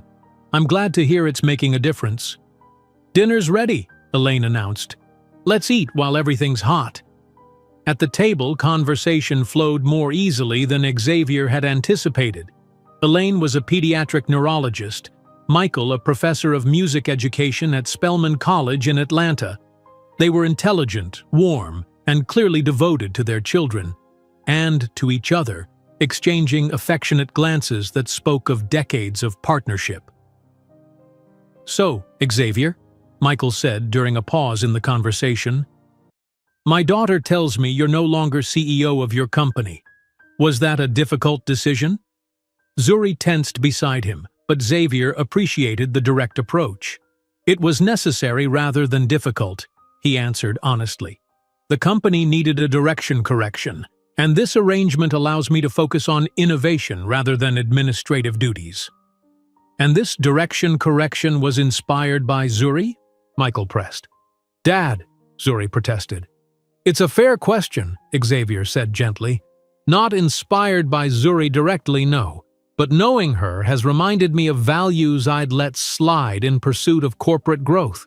Her work, her perspective, her integrity, they've helped me realign my priorities." Michael studied him for a long moment, then nodded.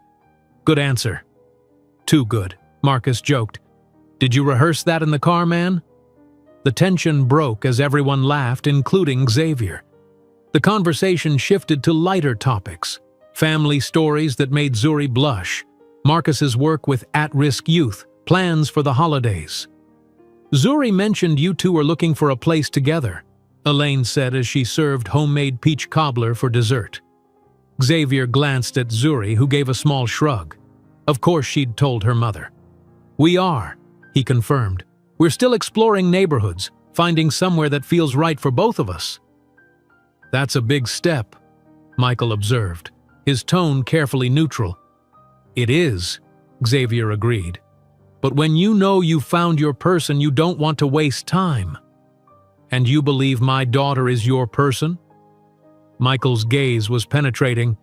Xavier met his eyes steadily. "I know she is. She's the most remarkable woman I've ever met. Compassionate, principled, unimpressed by status or wealth. She's made me a better man, a better leader, a better human being. I love her, sir, completely." A silence fell over the table, everyone watching Michael for his reaction. Finally, the older man's serious expression softened. "Well," he said, "at least you have good taste." Later, helping clean up while Zuri caught up with her brother, Xavier found himself alone in the kitchen with Elaine. "Thank you for dinner," he said. "Everything was delicious." "My pleasure." She studied him as she dried a serving dish. "You know, when I first read about you and Zuri in the papers, I was concerned. Not because of who you are, but because of the scrutiny she might face. I understand. I worry about that too.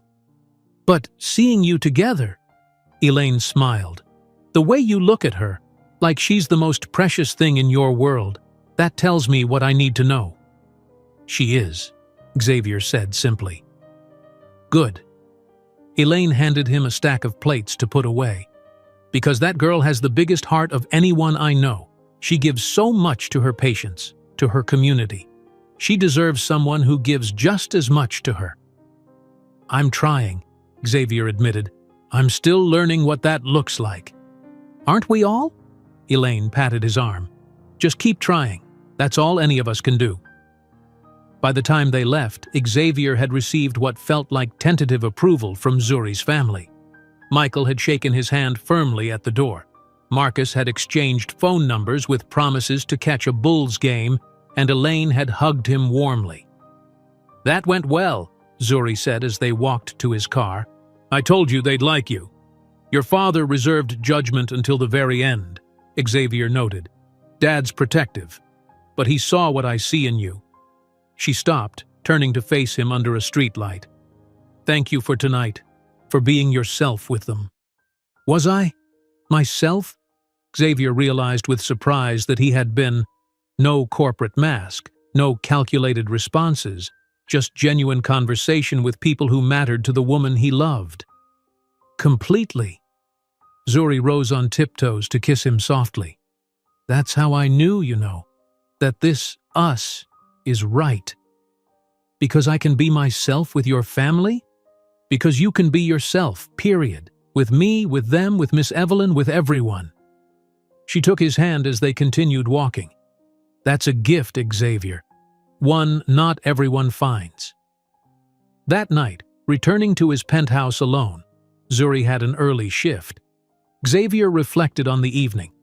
The Johnson family's warmth and genuine connection had highlighted what had been missing in his own life for so long. Not luxury or achievement or recognition, but belonging, community, love without conditions or expectations. He wandered through his impeccably designed, emotionally sterile penthouse, seeing it through new eyes. Soon, this wouldn't be his home anymore. Soon, he and Zuri would create their own space, their own family culture, their own center of belonging. For the first time in years, Xavier thought about his mother, what she would think of Zuri, of the changes in his life, of his shifting priorities. She had always emphasized character over achievement, service over accumulation. In her final days, suffering through cancer treatments, she had whispered, "Success isn't what you have, Xavier, it's who you become."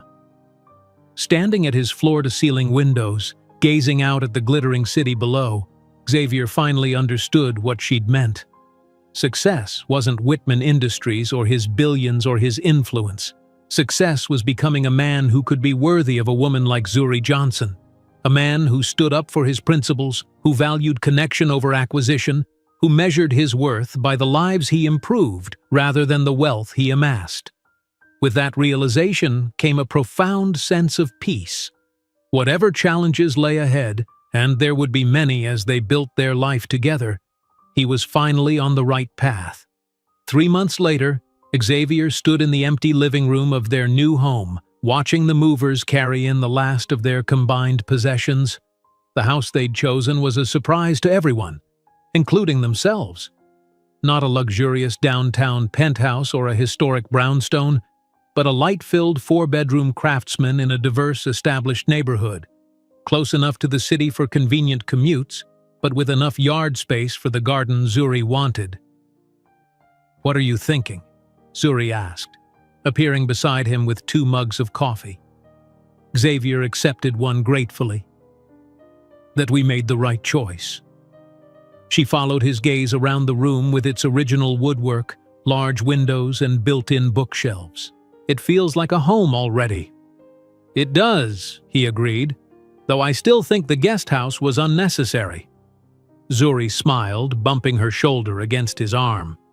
"My parents need somewhere to stay when they visit, and so does Marcus, unless you want them in the bedroom next to ours." Xavier shuddered theatrically. Point taken. They had compromised on nearly every aspect of the house. Xavier had initially shown her properties that were essentially mansions, expansive, luxurious, and completely impractical for 2 people. Zuri had countered with modest homes that Xavier worried would feel cramped. The craftsman had been their middle ground, comfortable without being ostentatious, with character and warmth that felt right to both of them. The purchase price had been another negotiation. Xavier could have bought the house with what amounted to pocket change for him. Zuri had insisted on contributing proportionally to her income. They'd finally agreed that Xavier would purchase the property, while Zuri would be responsible for furnishing their home. It wasn't an equal financial arrangement, but it respected her need for independence and his desire to provide.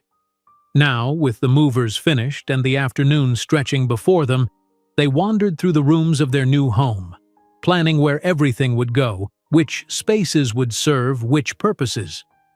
"This should be your office," Zuri said, leading him into a corner room with windows on 2 sides overlooking the backyard. "Natural light, privacy, enough space for all your tech." Xavier nodded, already picturing his workstation. "And this one for you," he suggested, showing her a smaller but equally bright room across the hall. "For your reading, your charting when you bring work home, maybe someday for writing those memoirs you've talked about." Zuri squeezed his hand, touched that he remembered her occasional mentions of someday collecting her hospice experiences into a book. Perfect. They continued upstairs, where the primary bedroom suite occupied one end of the house. The movers had already assembled their new bed, a purchase they'd made together, neither wanting to use pieces from their previous lives. "Should we christen it?" Xavier suggested with a mischievous smile, pulling her close. "With the movers still bringing in boxes?" Zuri laughed. "Patience, Mr. Whitman." "Patience has never been my strong suit, Ms. Johnson." He kissed her neck, sending pleasant shivers down her spine. "Especially when it comes to you." Before she could respond, Xavier's phone rang. He glanced at the screen and sighed. "It's Marcus. Probably about the Singapore implementation." "Take it," Zuri encouraged. "I'll start unpacking the kitchen." Xavier answered as Zuri headed downstairs, their connected yet independent rhythms already establishing themselves in their new space. Their life together was falling into place with surprising ease despite the occasional adjustments required when two self-sufficient adults with established habits merged their lives. Later that evening, exhausted but satisfied with their progress, they sat on the floor of their living room eating takeout Thai food. Most of the kitchen was unpacked. The bedroom was functional, and they'd made enough headway to feel accomplished. "I spoke with Miss Evelyn today," Zuri said between bites of pad thai. "She's coming tomorrow with some of her special compost for the garden beds." Xavier smiled. "Of course she is. I'm surprised she didn't insist on helping us move." "She wanted to. I told her we had professionals for the heavy lifting but would welcome her expertise for the garden." Zuri set down her container. She also shared some neighborhood history. Apparently there used to be block parties here every summer. Potlucks, music, kids playing. The tradition died out about 10 years ago. "That's a shame." "I thought so too." Zuri's expression turned thoughtful. "What if we revived it? Hosted the first one here as a way to meet our neighbors and become part of the community?" Xavier considered the suggestion. 6 months ago, the idea of hosting a neighborhood block party would have seemed absurd to him, an unnecessary distraction from more important pursuits. Now it felt not just reasonable, but appealing. "I think that's a wonderful idea," he said, "though I should warn you, my grilling skills are questionable at best. We'll rope Marcus into helping. My brother's a grilling master." Zuri leaned against him, her head finding the comfortable spot on his shoulder. "I want this to be a real home, Xavier. Not just a beautiful house where we sleep, but a place where we build community." "It will be," he promised, kissing the top of her head. "Speaking of community, there's something I've been meaning to discuss with you." Zuri straightened, noting his serious tone. "What is it?" "The foundation," Xavier began. "With my new role at Whitman Industries, I have more time to focus on its direction. Right now, it's primarily funding educational technology initiatives, but I've been thinking about expanding its scope." "In what way?" "Healthcare access, particularly end-of-life care." His eyes met hers. "Seeing your work, understanding the difference compassionate hospice makes for patients and families, it's made me realize there's a significant gap in services for those without resources or insurance." Zuri's expression softened. "You want to fund hospice initiatives?" "I was thinking more along the lines of creating a new division within the foundation, specifically focused on expanding access to quality end-of-life care in underserved communities." Xavier took her hand. "And I was hoping you might consider leading it." Zuri blinked, clearly surprised. "Me?" "Xavier, I'm a hospice nurse, not a foundation director." "Exactly. You have the frontline experience, the passion, and the perspective to build something meaningful." He squeezed her hand gently. "You've often said you wonder if you're doing enough, if there's a way to create wider impact. This could be it. shaping policy, directing resources, training new providers. I don't know what to say. Zuri looked overwhelmed. I love my direct patient care, the one-on-one connections, being there in those sacred moments. You wouldn't have to give that up entirely, Xavier clarified. We could structure it so you maintain some clinical hours, but your expertise could help shape programs that reach thousands, not dozens. Zuri fell silent, processing the proposal. Xavier watched the emotions play across her expressive face. Excitement, hesitation, uncertainty, possibility. It's a lot to consider, she finally said. Can I think about it? Of course. Xavier brushed a strand of hair from her face. No pressure, no timeline, it's just an idea. They finished their dinner discussing lighter topics, furniture arrangements, paint colors for the guest rooms, plans for the weekend. But Xavier could tell Zuri was still turning over his proposal in her mind, weighing possibilities against practicalities. Later, as they lay in their new bed, the house settling around them with unfamiliar creaks and sounds, Zuri turned to face him in the darkness. "Tell me more about this foundation idea," she said softly. "What exactly do you envision?" Xavier rolled onto his side, their faces close on adjacent pillows. "I envision a program that identifies gaps in hospice access and fills them, training for providers in underserved communities, resources for families caring for loved ones at home, advocacy for policy changes to expand coverage." "That's ambitious." "It is," he acknowledged. "But so was building Whitman Industries from a garage startup. The difference is that this would create lasting human impact, not just technological or financial returns." Zuri was quiet for a moment. "I'd want to keep at least part-time clinical work. Being with patients grounds me, reminds me why any of this matters." "Absolutely." Xavier felt a flicker of hope at her tentative engagement with the idea. "We could structure it however works best for you. And I'd want a diverse advisory board, people with different perspectives on end-of-life care, from different cultural and economic backgrounds." "We'd build that from the ground up," Xavier agreed. "Your vision, your leadership." Zuri reached out, her hand finding his in the darkness. "I'll think about it. Seriously, it's an incredible opportunity to expand access to the kind of care everyone deserves." Xavier brought her hand to his lips. "That's all I ask. And whatever you decide, I'll support you completely."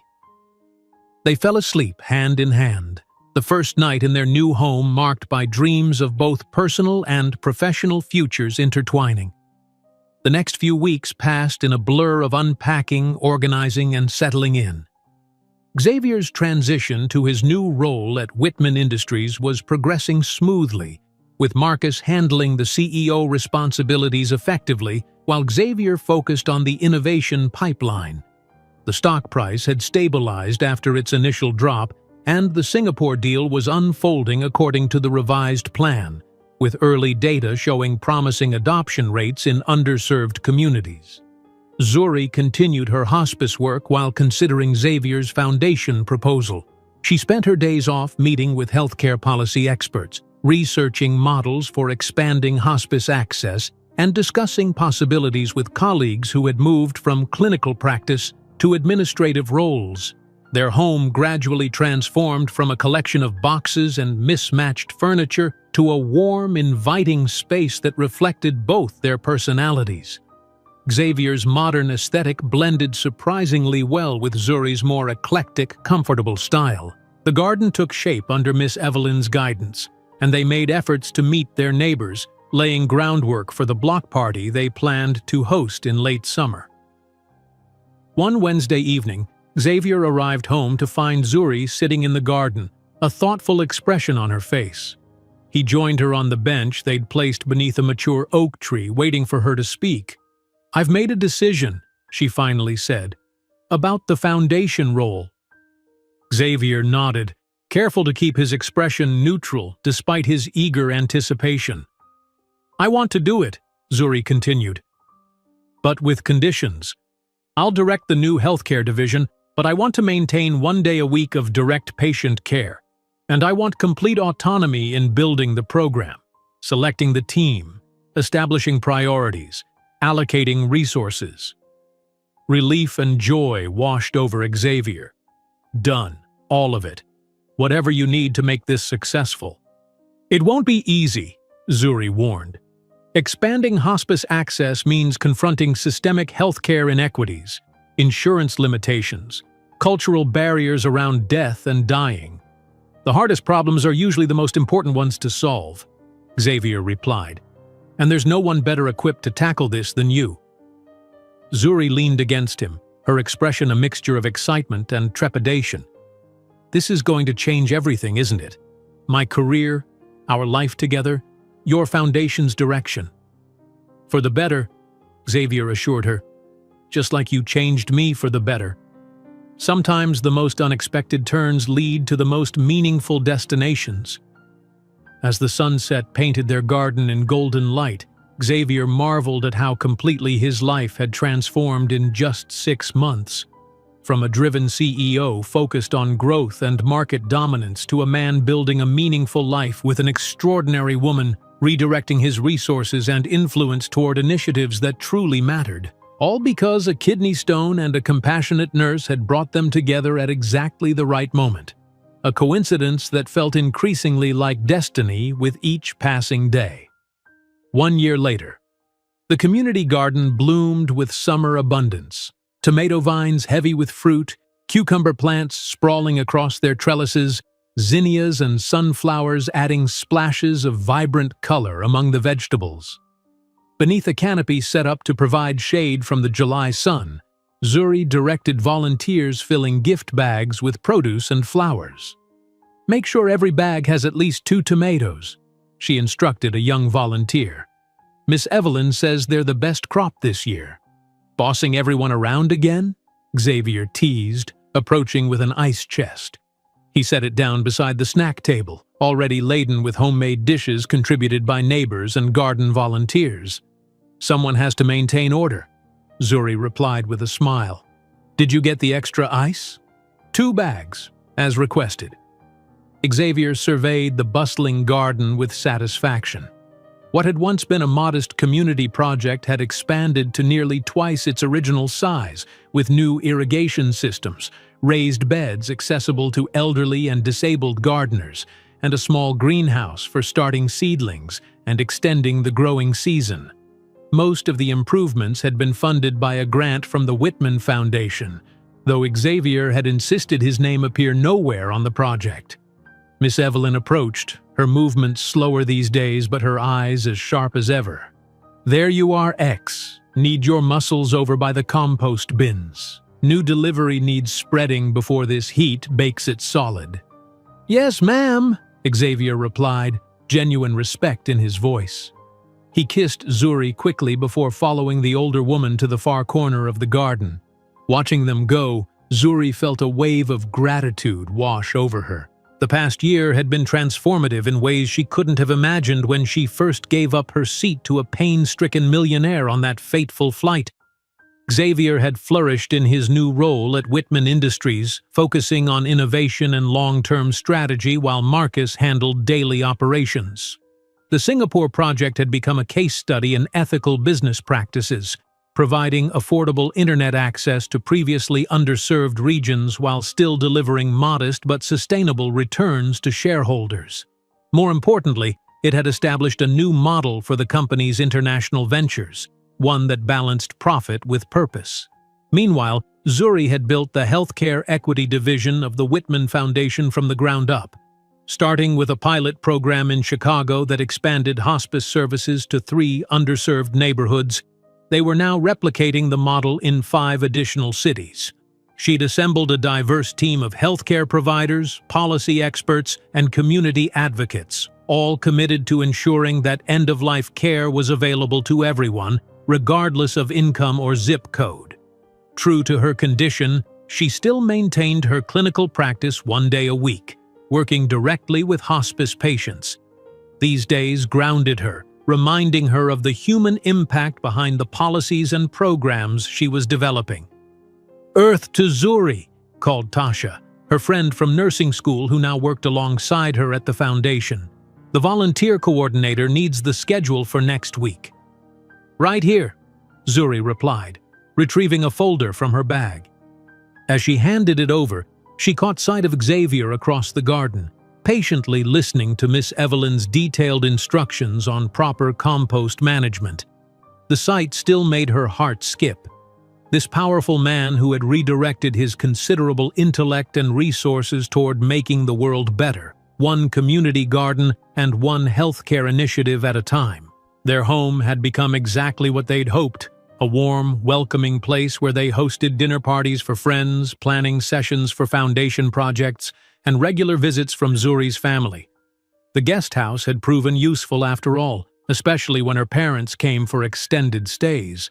Her father collaborating with local music programs while her mother consulted with pediatric neurologists at Chicago's hospitals. The neighborhood block party they'd revived had been a resounding success, bringing together families who had lived side by side for years without really knowing each other. Now in its second year, it had expanded to include a community health fair organized by Zuri, offering screenings and resources to residents who might otherwise lack access to preventive care. "Hey, beautiful," Xavier's voice interrupted her thoughts as he returned from his compost duties, wiping his hands on a towel. "Miss Evelyn says we need to start the distribution soon. The ice cream for the kids won't last in this heat." Zuri checked her watch. "You're right. Can you round up the volunteers for a quick briefing?" Within minutes, the team was assembled, a mix of regular garden volunteers, neighborhood residents, and staff from the foundation. Today marked the first harvest distribution of the summer, providing fresh produce to elderly residents and families in need throughout the area. "Remember," Zuri instructed, "this isn't charity, it's community. Everyone contributes what they can: time, labor, resources, skills, and everyone benefits. Make sure people feel that dignity in every interaction." Xavier watched from the edge of the group, pride swelling in his chest. Zuri's natural leadership, her ability to inspire and organize while maintaining focus on human dignity, continued to amaze him. When the volunteers dispersed to their stations, he joined her at the distribution table. "Ready for the rush?" he asked. Before she could answer, a familiar voice called out, "There's my favorite power couple." They turned to see Marcus Johnson approaching, arms laden with canvas bags. Zuri's brother had moved to Chicago 6 months earlier, taking a position with the city's social services department while also serving on the advisory board of the foundation's healthcare equity division. "Just in time," Zuri said, hugging him. "We need someone to run the cooking demonstration." "That's why I'm here," Marcus replied cheerfully. "Nothing sells vegetables like showing people how delicious they can be." He nodded to Xavier. "How's it going, man? Ready for tomorrow?" Xavier's expression betrayed a hint of nervousness. "As ready as I'll ever be." Marcus clapped him on the shoulder. "You've got this. And if you don't, well, I'll be there to pick up the pieces." He winked at Zuri before heading to the demonstration area, leaving Xavier looking mildly alarmed. "Your brother enjoys tormenting me," Xavier observed. "It's how he shows affection," Zuri assured him, straightening his shirt collar. "And he's right. You'll be brilliant tomorrow." Tomorrow. The thought sent butterflies through Xavier's stomach. After months of preparation, he would be testifying before a congressional committee on healthcare access initiatives, advocating for policy changes to expand hospice coverage to underserved populations. It was a far cry from his previous congressional appearances, which had focused on technology regulation and market competition. "I still think you should be the one testifying," he said to Zuri. "You're the heart of this work." "And you're the voice they'll listen to," she replied pragmatically. "Like it or not, those senators will pay more attention to the billionaire tech entrepreneur than to the hospice nurse, no matter how much more I know about the subject. That's exactly the problem we're trying to solve. And we will," Zuri said confidently. "One step at a time. Your testimony is just the beginning. The distribution began with community members arriving to collect their produce and participate in the various educational activities set up around the garden. Xavier and Zuri worked side by side, greeting people, answering questions, and ensuring everything ran smoothly. As the event wound down, Miss Evelyn approached them again, this time with a small girl in tow, perhaps 7 or 8 years old, with bright eyes and a serious expression. "This is Jasmine," Miss Evelyn introduced. "She has a question for you two." Xavier crouched down to the child's level. "Hello, Jasmine. What can we help you with?" The girl clutched a bag of vegetables, looking between them uncertainly. "Miss Evelyn says you're the people who helped make our garden bigger." "We contributed," Xavier said carefully, "but it's Miss Evelyn and all the volunteers who really make it work." Jasmine nodded, considering this. "My grandma can't walk good anymore, but she loves gardening. Miss Evelyn says the new high beds are so she can still grow things without bending down." "That's right," Zuri confirmed, joining Xavier at the girl's level. "The raised beds are designed for people who have trouble kneeling or bending." "Grandma's really happy about it," Jasmine said solemnly. "She cried when she saw them. Happy tears, though." Xavier felt something tighten in his chest. This simple, tangible improvement in one elderly woman's life meant more to him than any business deal he'd ever closed. "I'm glad they make your grandma happy," he said. "That's exactly why we built them." Jasmine nodded again, then abruptly thrust a small, slightly wilted bouquet of zinnias toward them. "These are from our part of the garden. Grandma says to say thank you." As Xavier accepted the flowers, Miss Evelyn gave him a knowing look. "Told you this would be more satisfying than another tech gadget, didn't I?" "You did," Xavier acknowledged. "As usual, you were right." After Jasmine ran off to rejoin her grandmother, Miss Evelyn fixed them both with her penetrating gaze. "You two did good here. Not just the garden, everything. You're good together." Coming from Miss Evelyn, this was high praise indeed. "Thank you," Zuri said, genuinely moved. "Now," the older woman continued briskly, "when are you going to make it official? I'm not getting any younger, and I want to see you married before I go to glory." Xavier choked slightly, while Zuri burst out laughing. "Miss Evelyn, that's between us, don't you think? If I waited for you young people to sort yourselves out, I'd be waiting forever," she retorted. "Life's too short for hesitation. You know that better than most, girl." With that parting wisdom, she shuffled away to supervise the cleanup, leaving Xavier and Zuri in stunned silence. "She's not wrong," Xavier finally said, "about life being too short." Zuri studied his face. "What are you saying, Xavier?" "I'm saying—" He hesitated, then reached into his pocket. "This isn't how I planned to do this. I had an elaborate setup for next weekend. Dinner, music, the whole romantic scenario." "Xavier?" He pulled out a small velvet box, and Zuri's breath caught. Right there, among the tomato plants and zinnias, with compost on his shoes and sweat on his brow, Xavier Whitman got down on one knee. "I had a speech prepared," he admitted, "with carefully chosen words and probably too many metaphors about growth and nurturing. But the truth is simpler than all that." He opened the box, revealing a ring that managed to be both elegant and understated, a perfect reflection of Zuri herself. "I love you, Zuri Johnson. You changed my life by showing me what really matters. You challenge me, support me, make me laugh, make me think. Will you marry me?" Zuri looked from the ring to the man kneeling before her. This complex, evolving, generous man who had journeyed so far from the pain-stricken CEO she'd first met on that plane. "Yes," she said, her voice clear and certain despite the tears gathering in her eyes. "Absolutely yes." Xavier slipped the ring onto her finger, then stood to gather her in his arms. Their kiss was witnessed by the remaining volunteers, who erupted in cheers and applause. Marcus whooped loudly from the cooking station, while Miss Evelyn nodded in satisfied approval. Later that evening, as they sat on the porch of their home, watching fireflies rise from the garden they'd planted together, Xavier held Zuri close. "Happy?" he asked.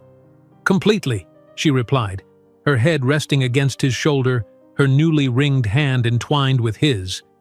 "You know, when I gave up that first-class seat, I never imagined where it would lead." "No?" He smiled against her hair. "I think part of me knew, even then, not consciously but somewhere deeper, that this extraordinarily compassionate woman who cared for a stranger in pain was someone I needed in my life. It was just my job," Zuri reminded him, echoing her words from that first day.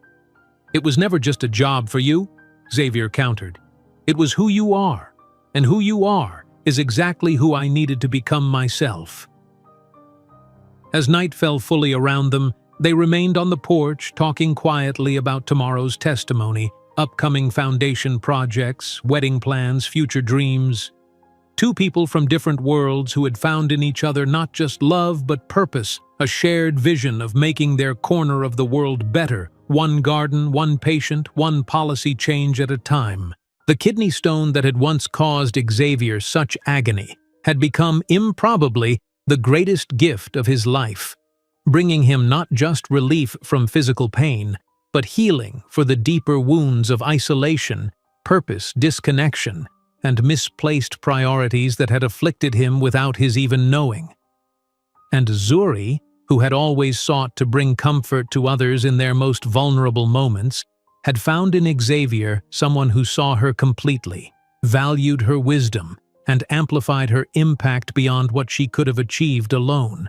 Together they had created something neither could have imagined separately, a life of authentic purpose, meaningful connection, and love that transformed not just themselves, but everyone and everything they touched. If you enjoyed today's video, I'm sure you'll love the next one. Don't waste time. Just click on the screen.